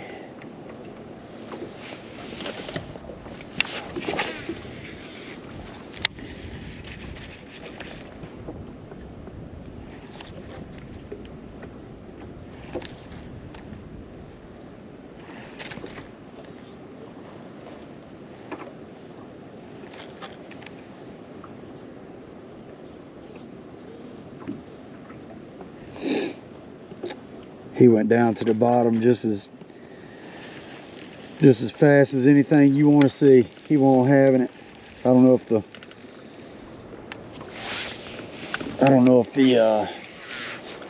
jerkbait spooked him or what.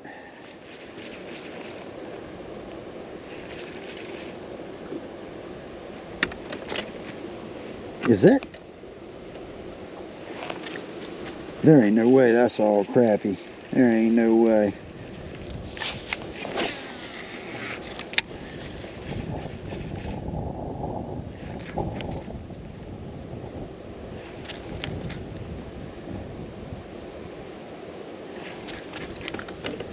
Or is that bait? That might be bait.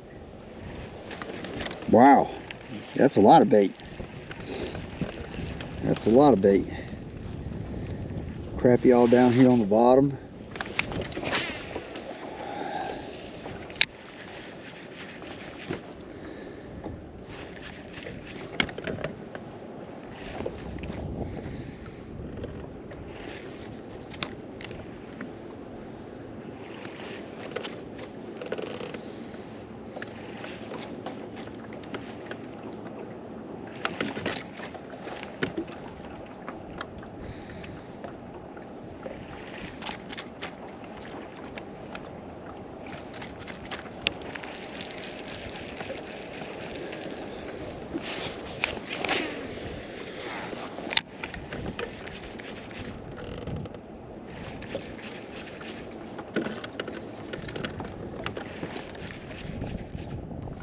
We're going to end up getting hung on this log.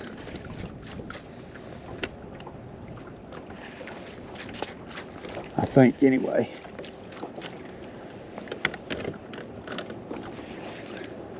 Yep.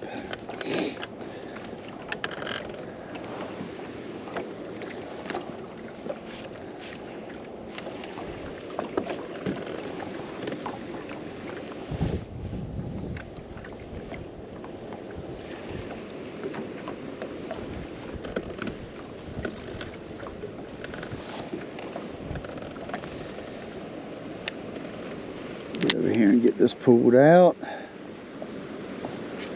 Hopefully it pops off. Yeah. I'll throw the jerkbait back up here where I saw those nicer fish up here. Kind of off the end of this treetop and See if we can get one of them to bite.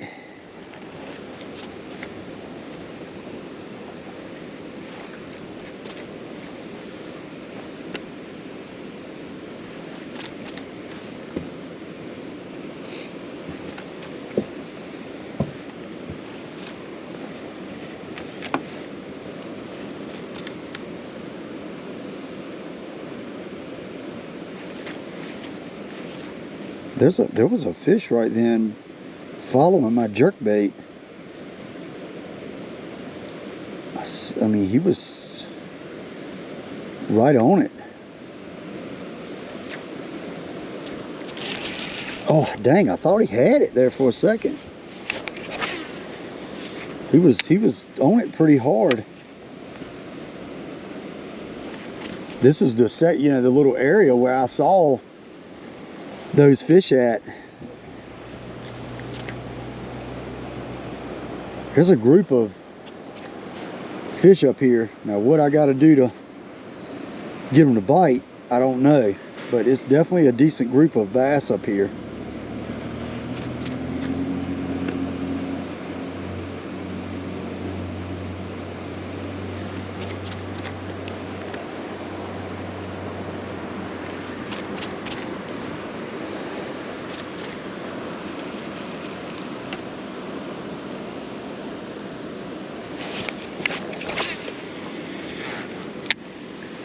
Hopefully I don't get hung in that treetop.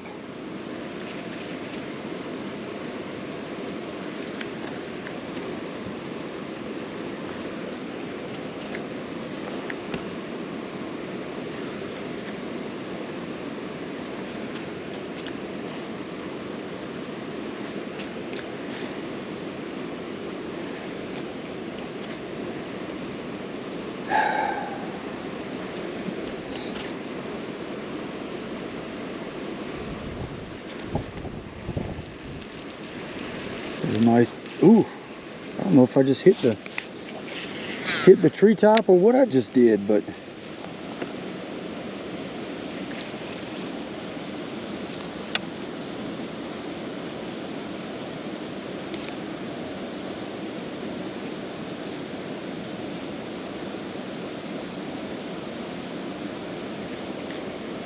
yeah, that's bait up there, up against that wall.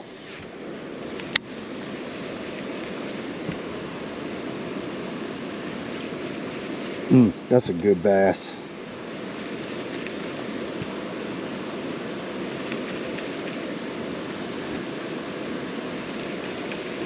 See if we can get that fish to bite. That's a good one. It's the biggest one I've seen all day. Oh, I don't think my cast is much good. Oh, and this wind. No wind. No, no, no.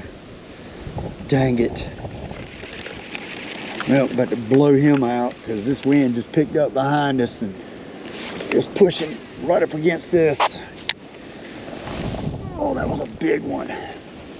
Right at the worst time the wind kicked up.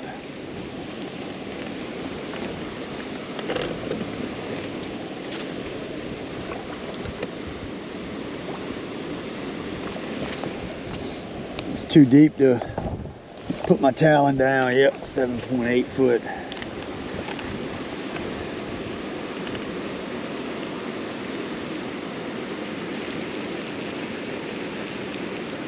He's right in there. That angle is so important. That wind blows you, or your boat position gets off, and it throws you off because where you were able to see that fish, you know, might be on the other side of a stump or something like that. Otherwise, but now you can't see the fish because you're set up in a different on a different way or in a different direction. Yeah, that wind is all of a sudden picked up. I don't know if it's supposed to blow a little harder or what. Dang, that was a really big fish. I wanted to at least get a good cast on that fish to see if I could get it to bite. And man, that was a tank.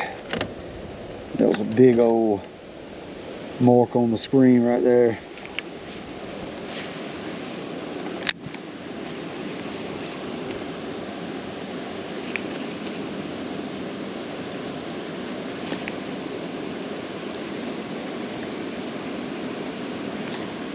Oh, this bass is all over it.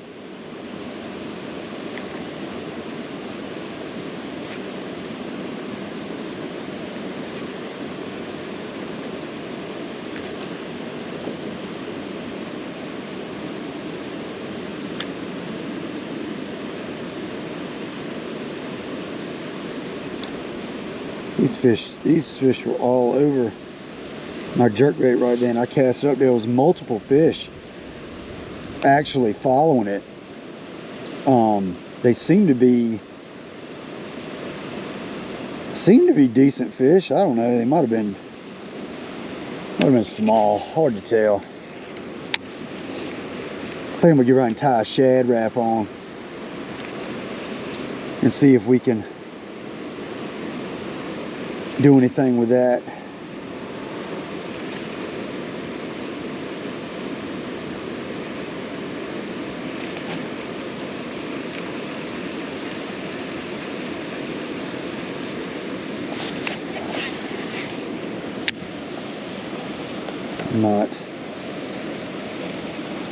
Not seeing anything where I just cast it. I'm just trying to see if something comes up off the bottom.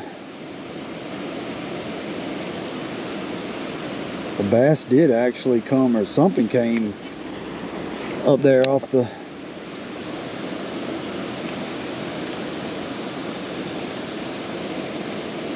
stump, but I don't know. We're gonna tie on a shad wrap real quick. We're gonna tie on a shad wrap, so we're gonna cut, and we're probably just gonna crank this thing and finish up with it. We're not gonna mess around and bore y'all with forward facing sonar. It's not working anyway, so that's one thing if it was working well, but it's most definitely not. So let's get the old school shad wrap out. Bad boy right there. I like to throw this on a spinning rod. It's hard to throw on a bait caster because it's so light. But we're throwing braid to fluorocarbon here. This wind's making it rough. Oh, I just saw that big one. I just saw that big one on that stump. We just went over him. Maybe this will get him to bite.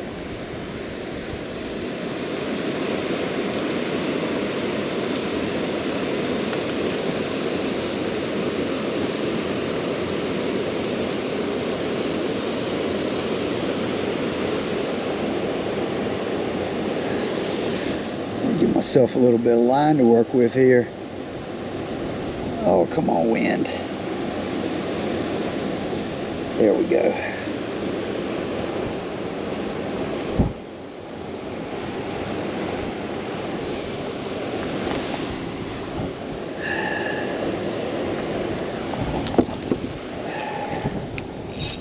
Whew, gotta get my gloves back on. My hands are freezing.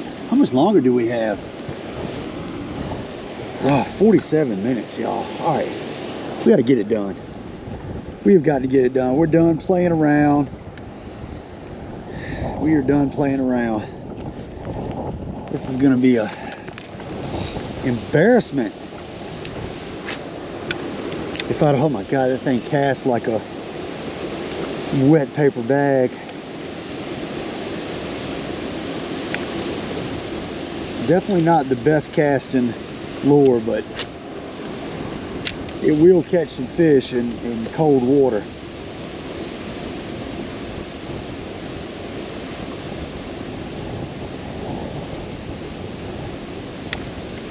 Now this 6'9" medium light that I throw the minnow on, the jig head minnow, this rod is also a really good small crankbait rod. If you're throwing a small crankbait, this rod is awesome for that. It has a really good tip to it. That medium light, they bite it. You don't rip it away from them.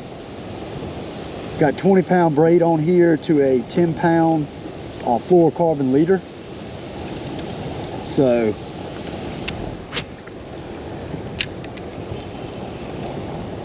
hopefully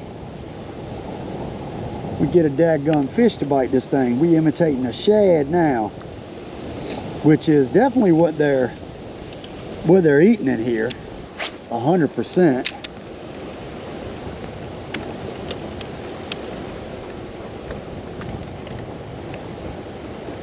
There's shad all down there. Let's just see them.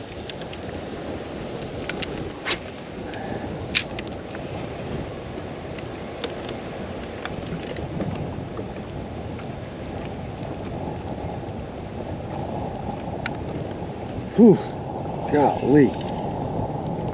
These fish ain't biting because they're hunkered down. Got their noses stuck in the dirt.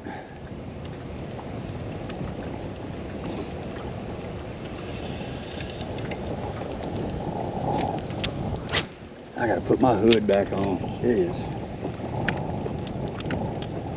that oh my goodness, y'all, look at that ball of bait on the screen right there. I mean, mega ball of bait.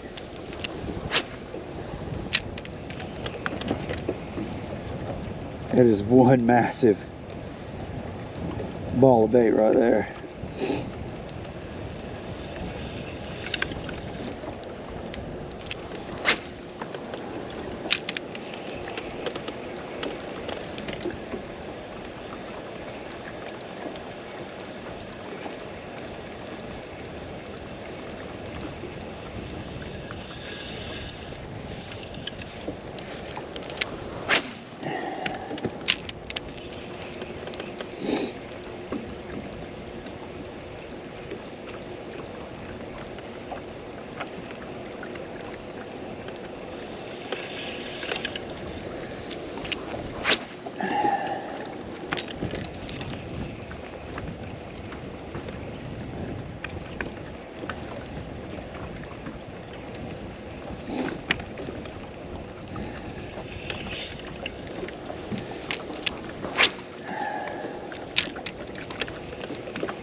Whew.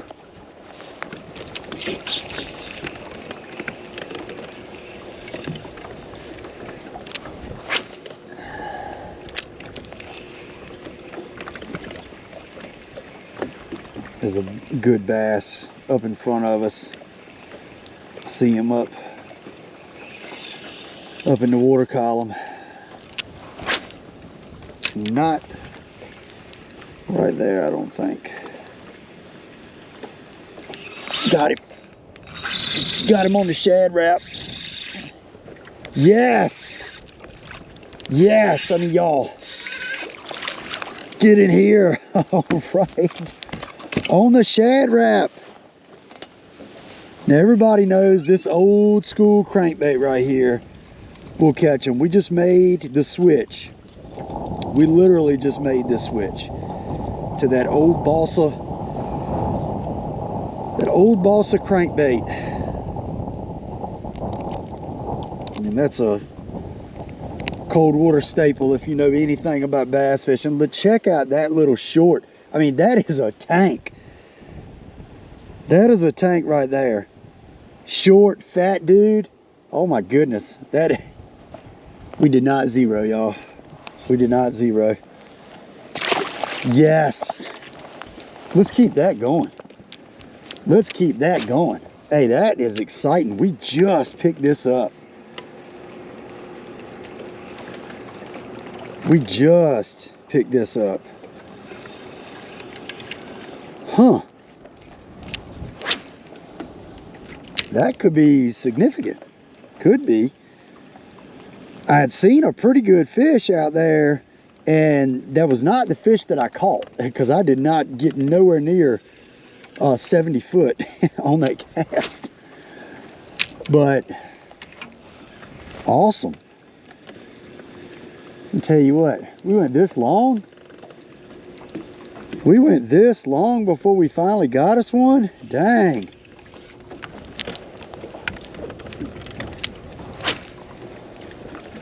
All right, maybe we just figured them out, and like they just wanted this.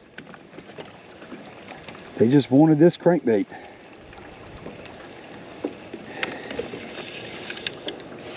That's awesome.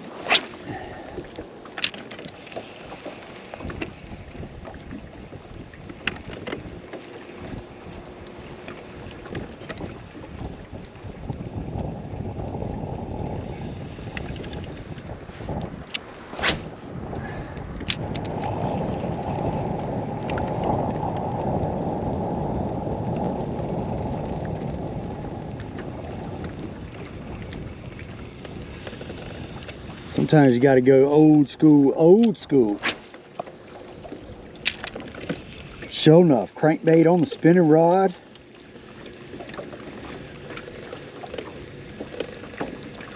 Yes, sir. That's how I used to catch them. Let's reset this back camera. Whew, all right.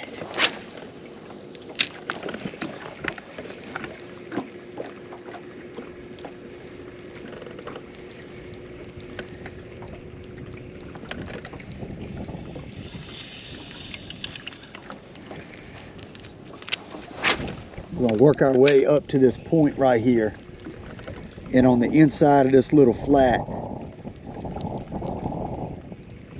and then we're gonna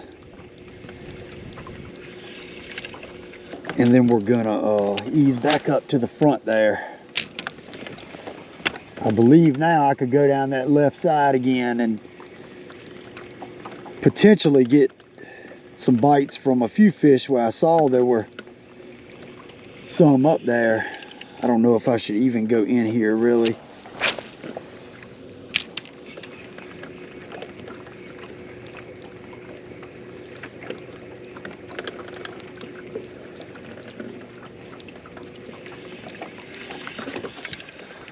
Moving on along now, kind of quick, right up here along the edge of this flat.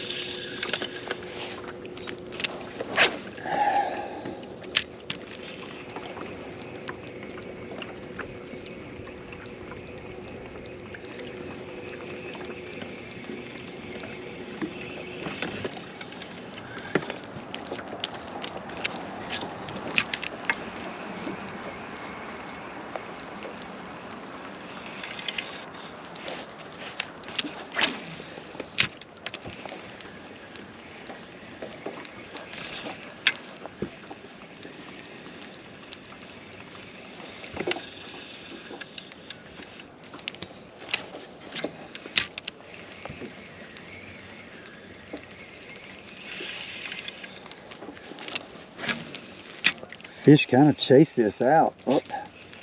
Oh, my bait, there we go.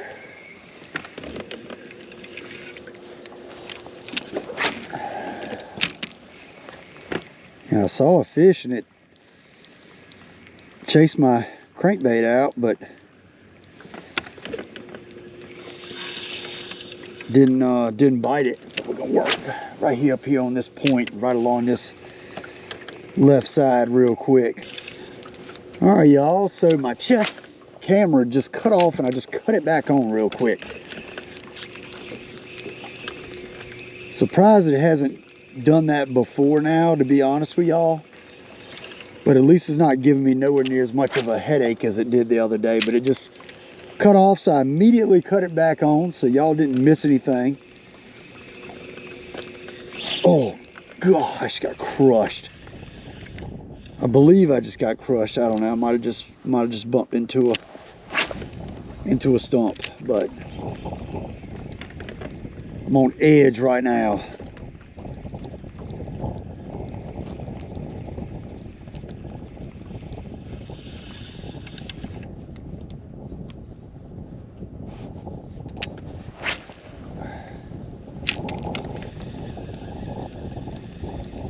That is most definitely a fish. Yeah, 100%. A nice one too.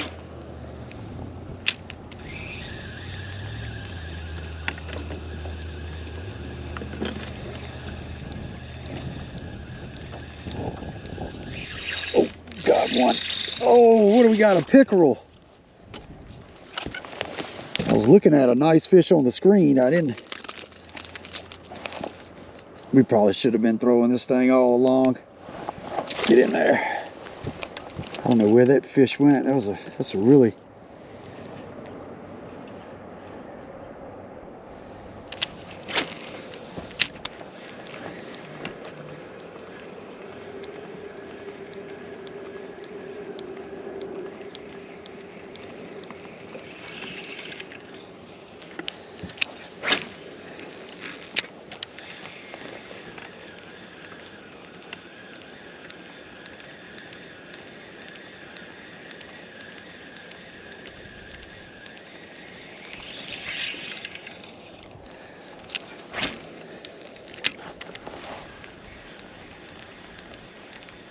That is a big one. He ain't moved yet. I ain't put the right cast on him yet.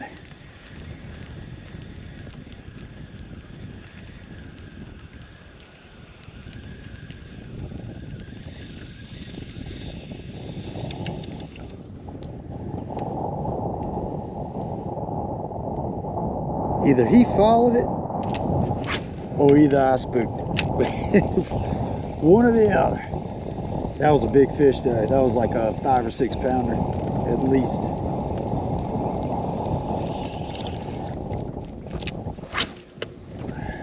All right, let's work down this left side.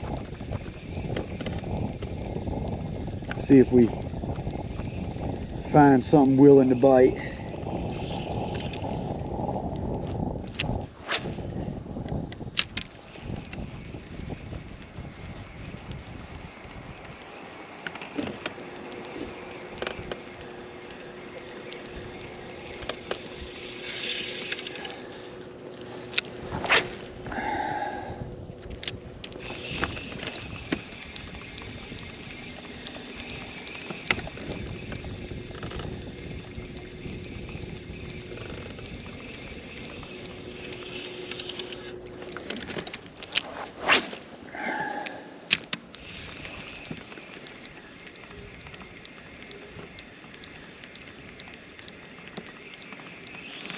Ooh, that's a nice bass right there, or a nice fish.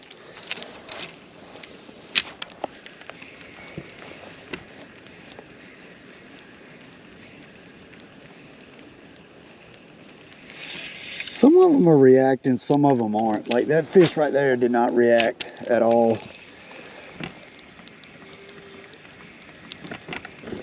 Just depends on the fish.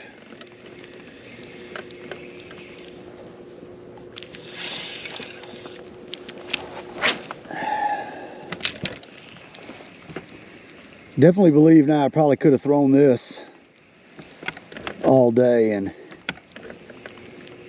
probably done a little bit better than what I have.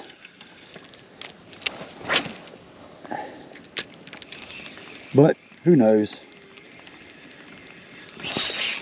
Oh, that's a good one.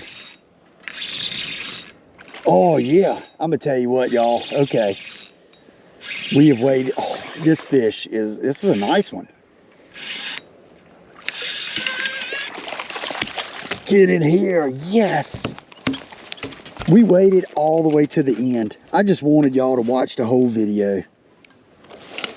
That is all. I mean, that fish smoked it. There we go. All right, y'all, we got to keep going. I forgot to weigh these fish. I'm going to say the other one's 2 pounds. This one's 1 3/4 pounds. I don't know if we're going to get to the 12, but man, nice. Oh, he is hung on my glove. Yes. This is where decisions matter. Talk about decision making in bass fishing, and this is like This is something that, this is a decision I made to tie this on. Something told me to tie this on, and it so far is working. So far it is working.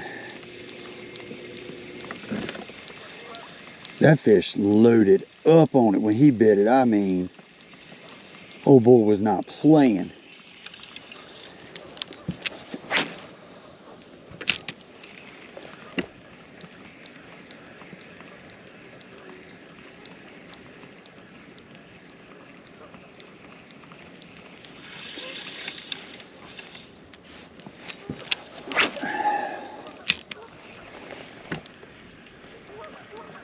Stump up here.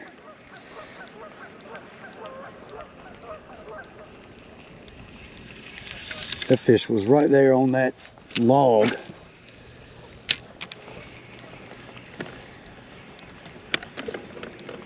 I mean, this right here is old school as it gets right there. I'm throwing a old balsa crankbait on a spinning rod. I mean, this is, I bet I probably haven't thrown one of these in I don't know how many years. But I'm gonna tell you what, y'all see, it dang sure still works.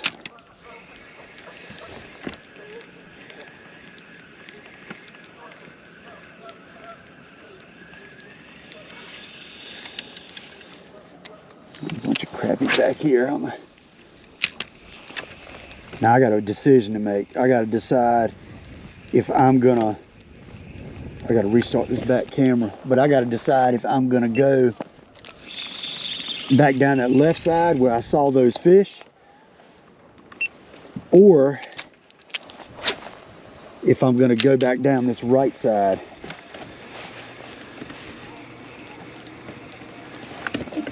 How much time do I got left? 29 minutes.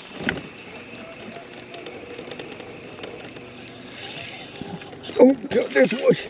Oh, there's a pickerel. Well, I'm gonna tell y'all, this this decision to throw this was the right decision.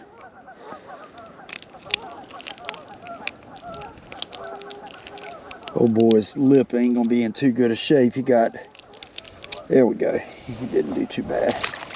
So he got it in the top and bottom lip. But man, I wish I would have thrown this sooner.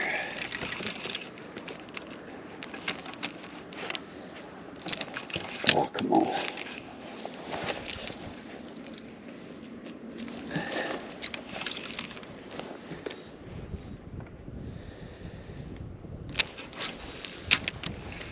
I done drifted up on this. I don't really want to be up this close. Not at all, but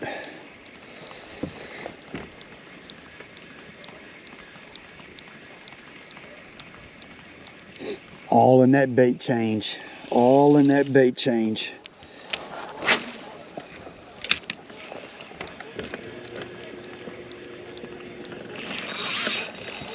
Oh, dude, I thought we had a giant right there. We're hung. Got to get this out. Do not want to lose this.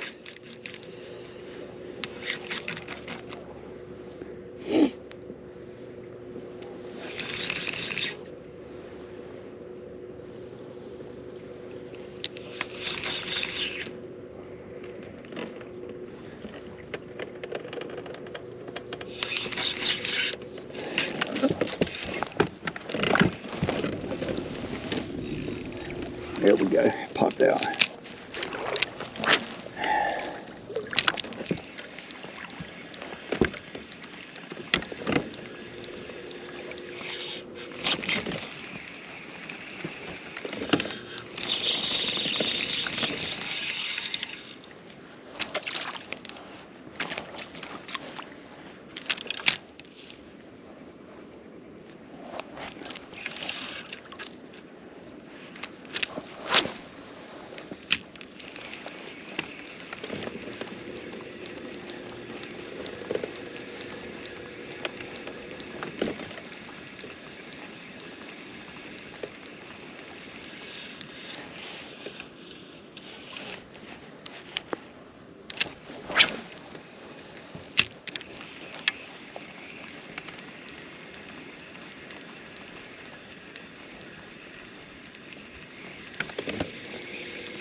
Right here is where that drop off is.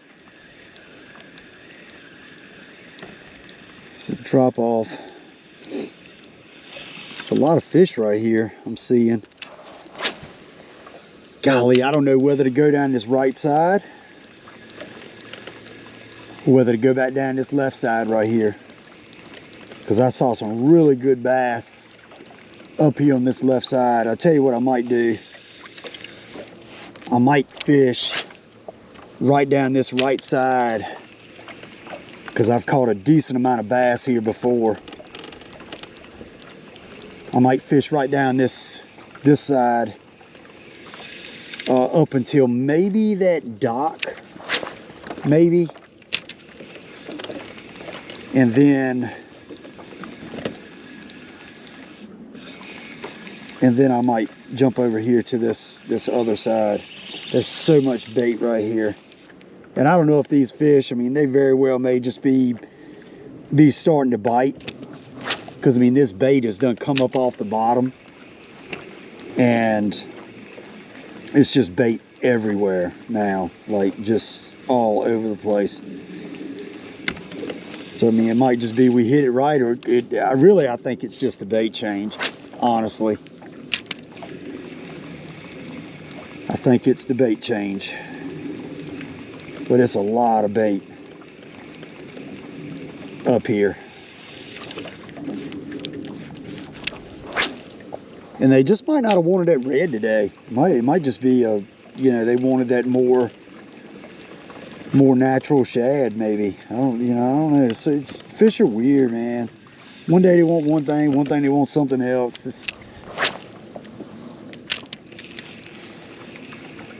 It's a weird deal.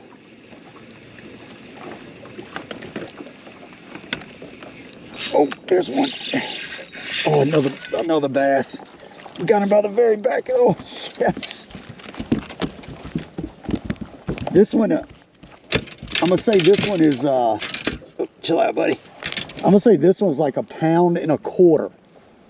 1.25 pounds. So we got like, what, a 2.25, I think a 2.25, a 1 3/4, and then 1.25 pounds. Yes. We are dialed in now. We have figured them out. And this is completely a bait thing. This is none other than a bait thing. I mean, really. This isn't even an area thing. If we'd have been throwing this bait the whole time, we probably would have just been whacking them. But we weren't.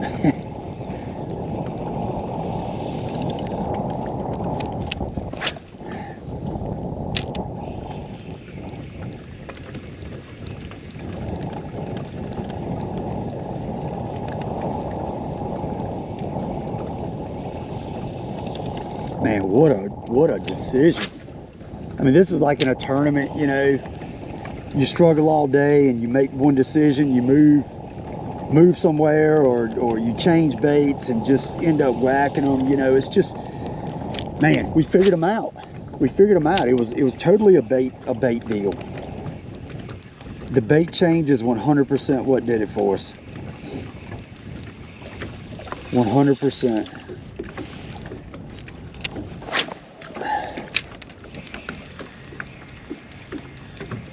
We're gonna bring it by, but we just didn't quite get down to it. There's a fish out there. I see him on the graph.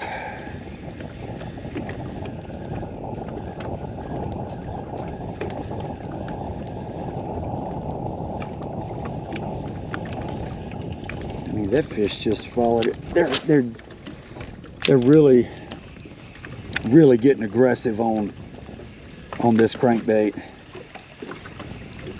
I'm seeing several come up and follow it off the bottom. I mean, they're reacting to it really good.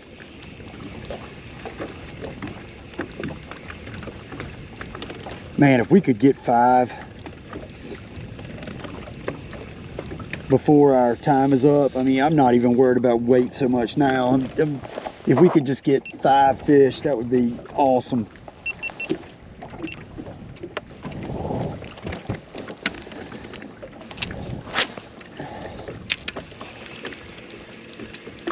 And when they're biting it, like they're biting it, not really messing with it. I just don't want to get to fishing too fast, you know, and get to reeling it too fast and reeling it away from them or anything like that.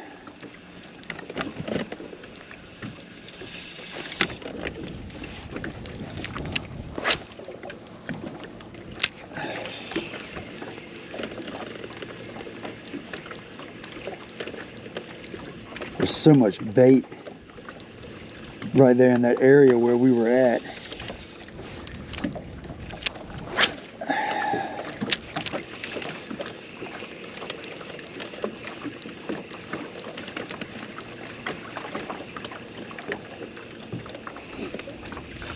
I don't want to get out of the fish though.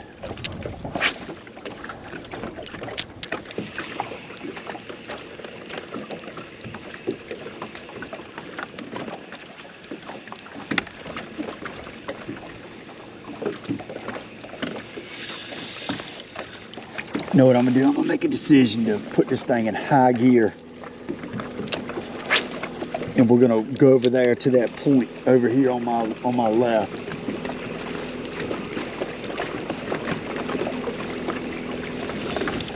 I'm gonna throw over here by these trees. Gotta be kind of careful though, because there are some stobs and stuff that come up right under the water. Don't want to collide with one of them. That would be a disaster.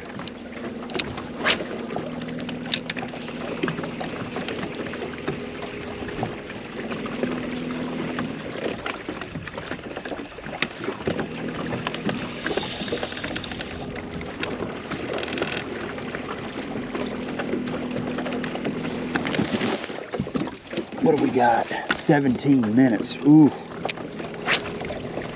Oh, that wind blew this thing way off.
Now, I was hoping to be able to get one off these stobs right here, but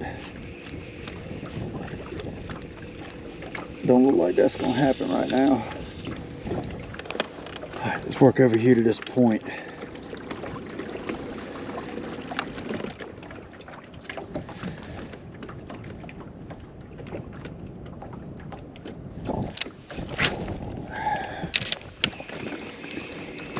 Got 15 minutes left. I want to work over here, this point right here. I believe we might can pick one up off this point, maybe. I'm gonna go down it and see.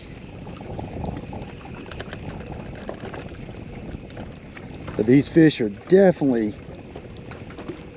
reacting a lot better to this. The old balsa, no rattles. Just looks like a shad. Definitely getting a little bit better reactions from the fish. That's for dang sure. We have got to get 2 more in 15 minutes. We done fished all this time and didn't do nothing. And now here we are scrambling, trying to make it happen with just a few minutes left. That's typical of me. Y'all know how I do in tournaments. Love to wait till the last dang minute to catch fish. I just got to stress myself out the whole day.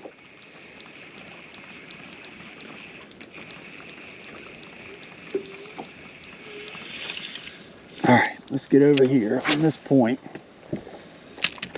See if we can get one.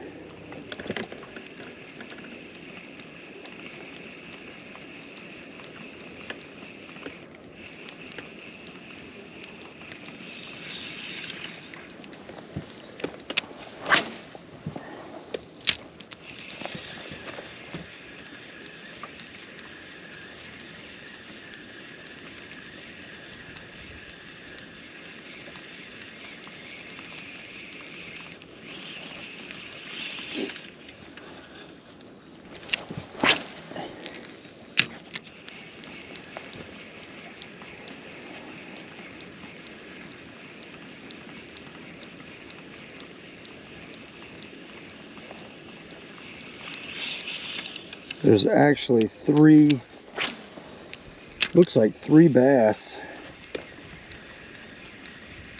sitting right here on this point.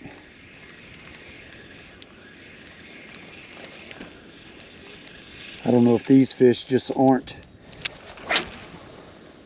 feeding right now, but it looks like 3 just chilling down there kind of on the bottom, unless they're crappie, and they definitely could be.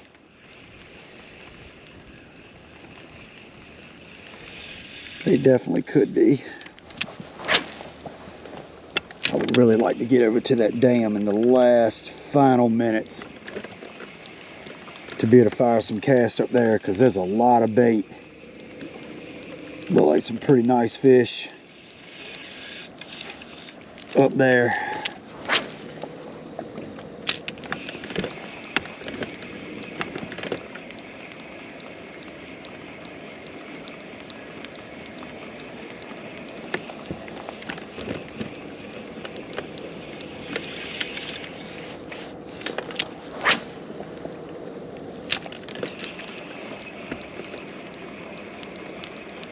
You know, decisions make such a big deal. I mean, they make such a big difference in fishing. It's all decision making. You know, whether even using forward facing sonar, it's still decision making. It's still decision making. You know, like deciding to go to a certain place, deciding to leave a certain place. It's all, I mean, tournaments are still won on decisions. Now, you know, stuff changes the way you make decisions, I mean 100%, but like today, my old school knowledge and through the years of fishing my whole life, that is what allowed me to catch these bass today. Just something told me, just pick up that daggone, that balsa crankbait, throw that thing on the spinning rod, just get it done, get it done. That's what we did. That is what we did. I think I got to get back over there around that darn bait.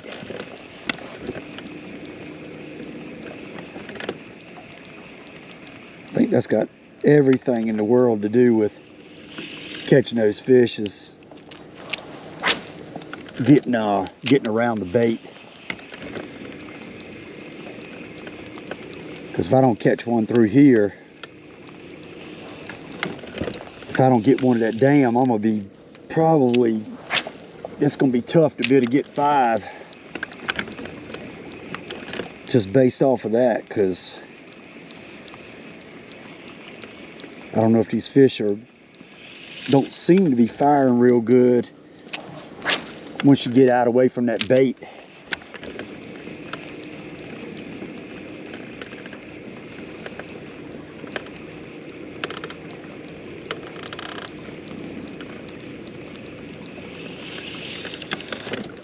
Because all that bait seems to be on the lower end here. There was some fish on that point earlier though, and I was like, I gotta go and fish it. Just in case there was a big one up there that was just ready to eat.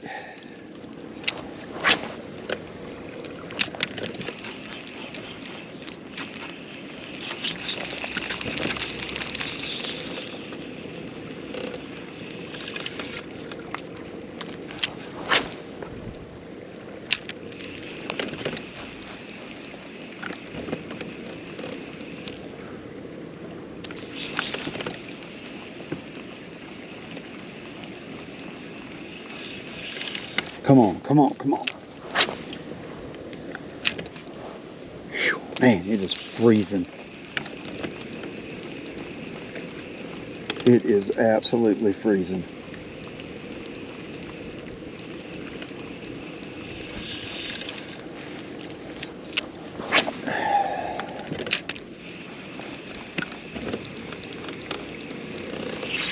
Oh, there we go.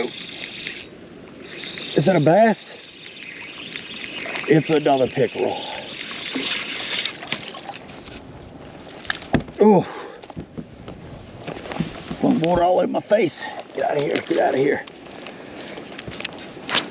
Restart that back camera real quick.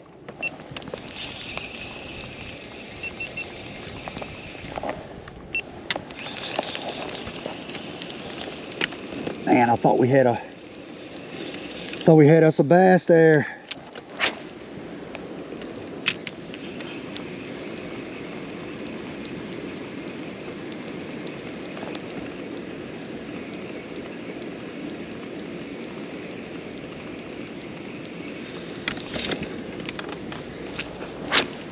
I fished all day before and got right back here to the ramp and caught the biggest fish of the day down here because they tend to push up shad down here. And, you know, which is kind of what's happened. The wind blows towards this end of the lake, and I think it just blows all the shad down here a lot of times. And I've gotten down here before and found them just pushed up on shad, blowing up, being crazy, and end up catching the biggest fish of the day. Maybe that'll happen right now. 4 or 5 pounder, just lock up on this thing.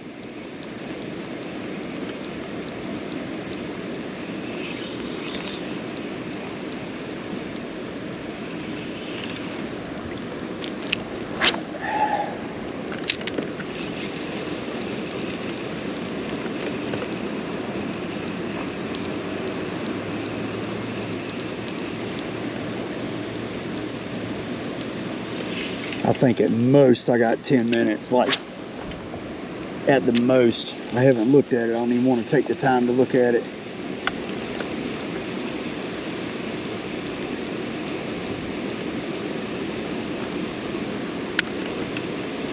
I think down this side right here is definitely going to be where we finish it up. And if I have a chance at a big fish based off what I saw when I came through here the first time, it's going to be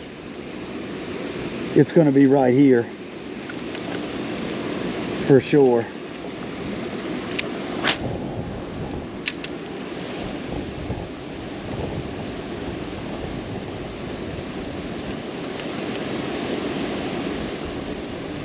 Come on, big girl. Be hungry. Be hungry.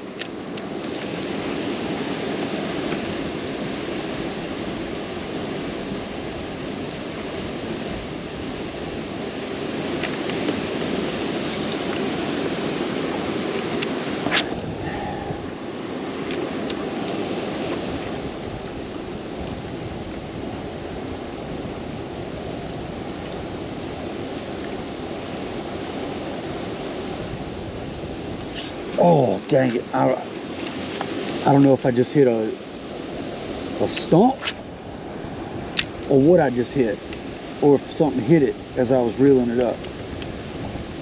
I don't know.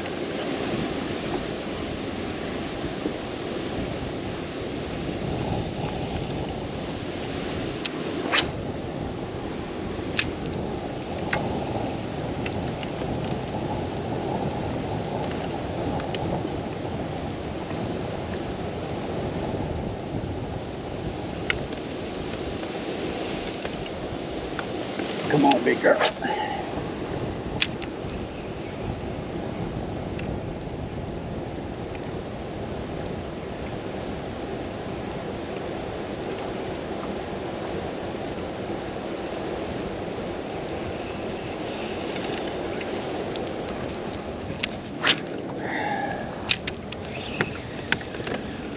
So a couple bass out there following around a little school of shad.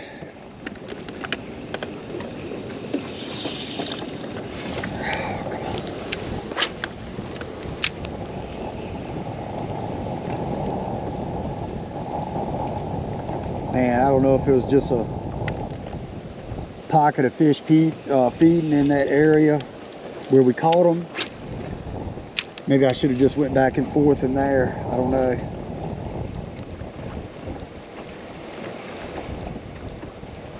I can burn down there real quick and see. Oh, we got 3 minutes left. Yikes.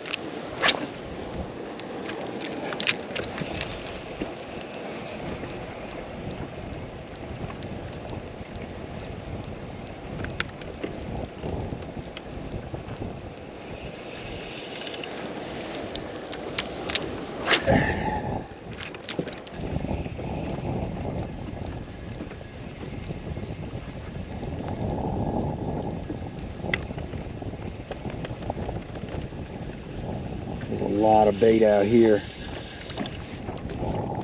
There's a stump. Oof, throwing this thing into the wind is like horrible.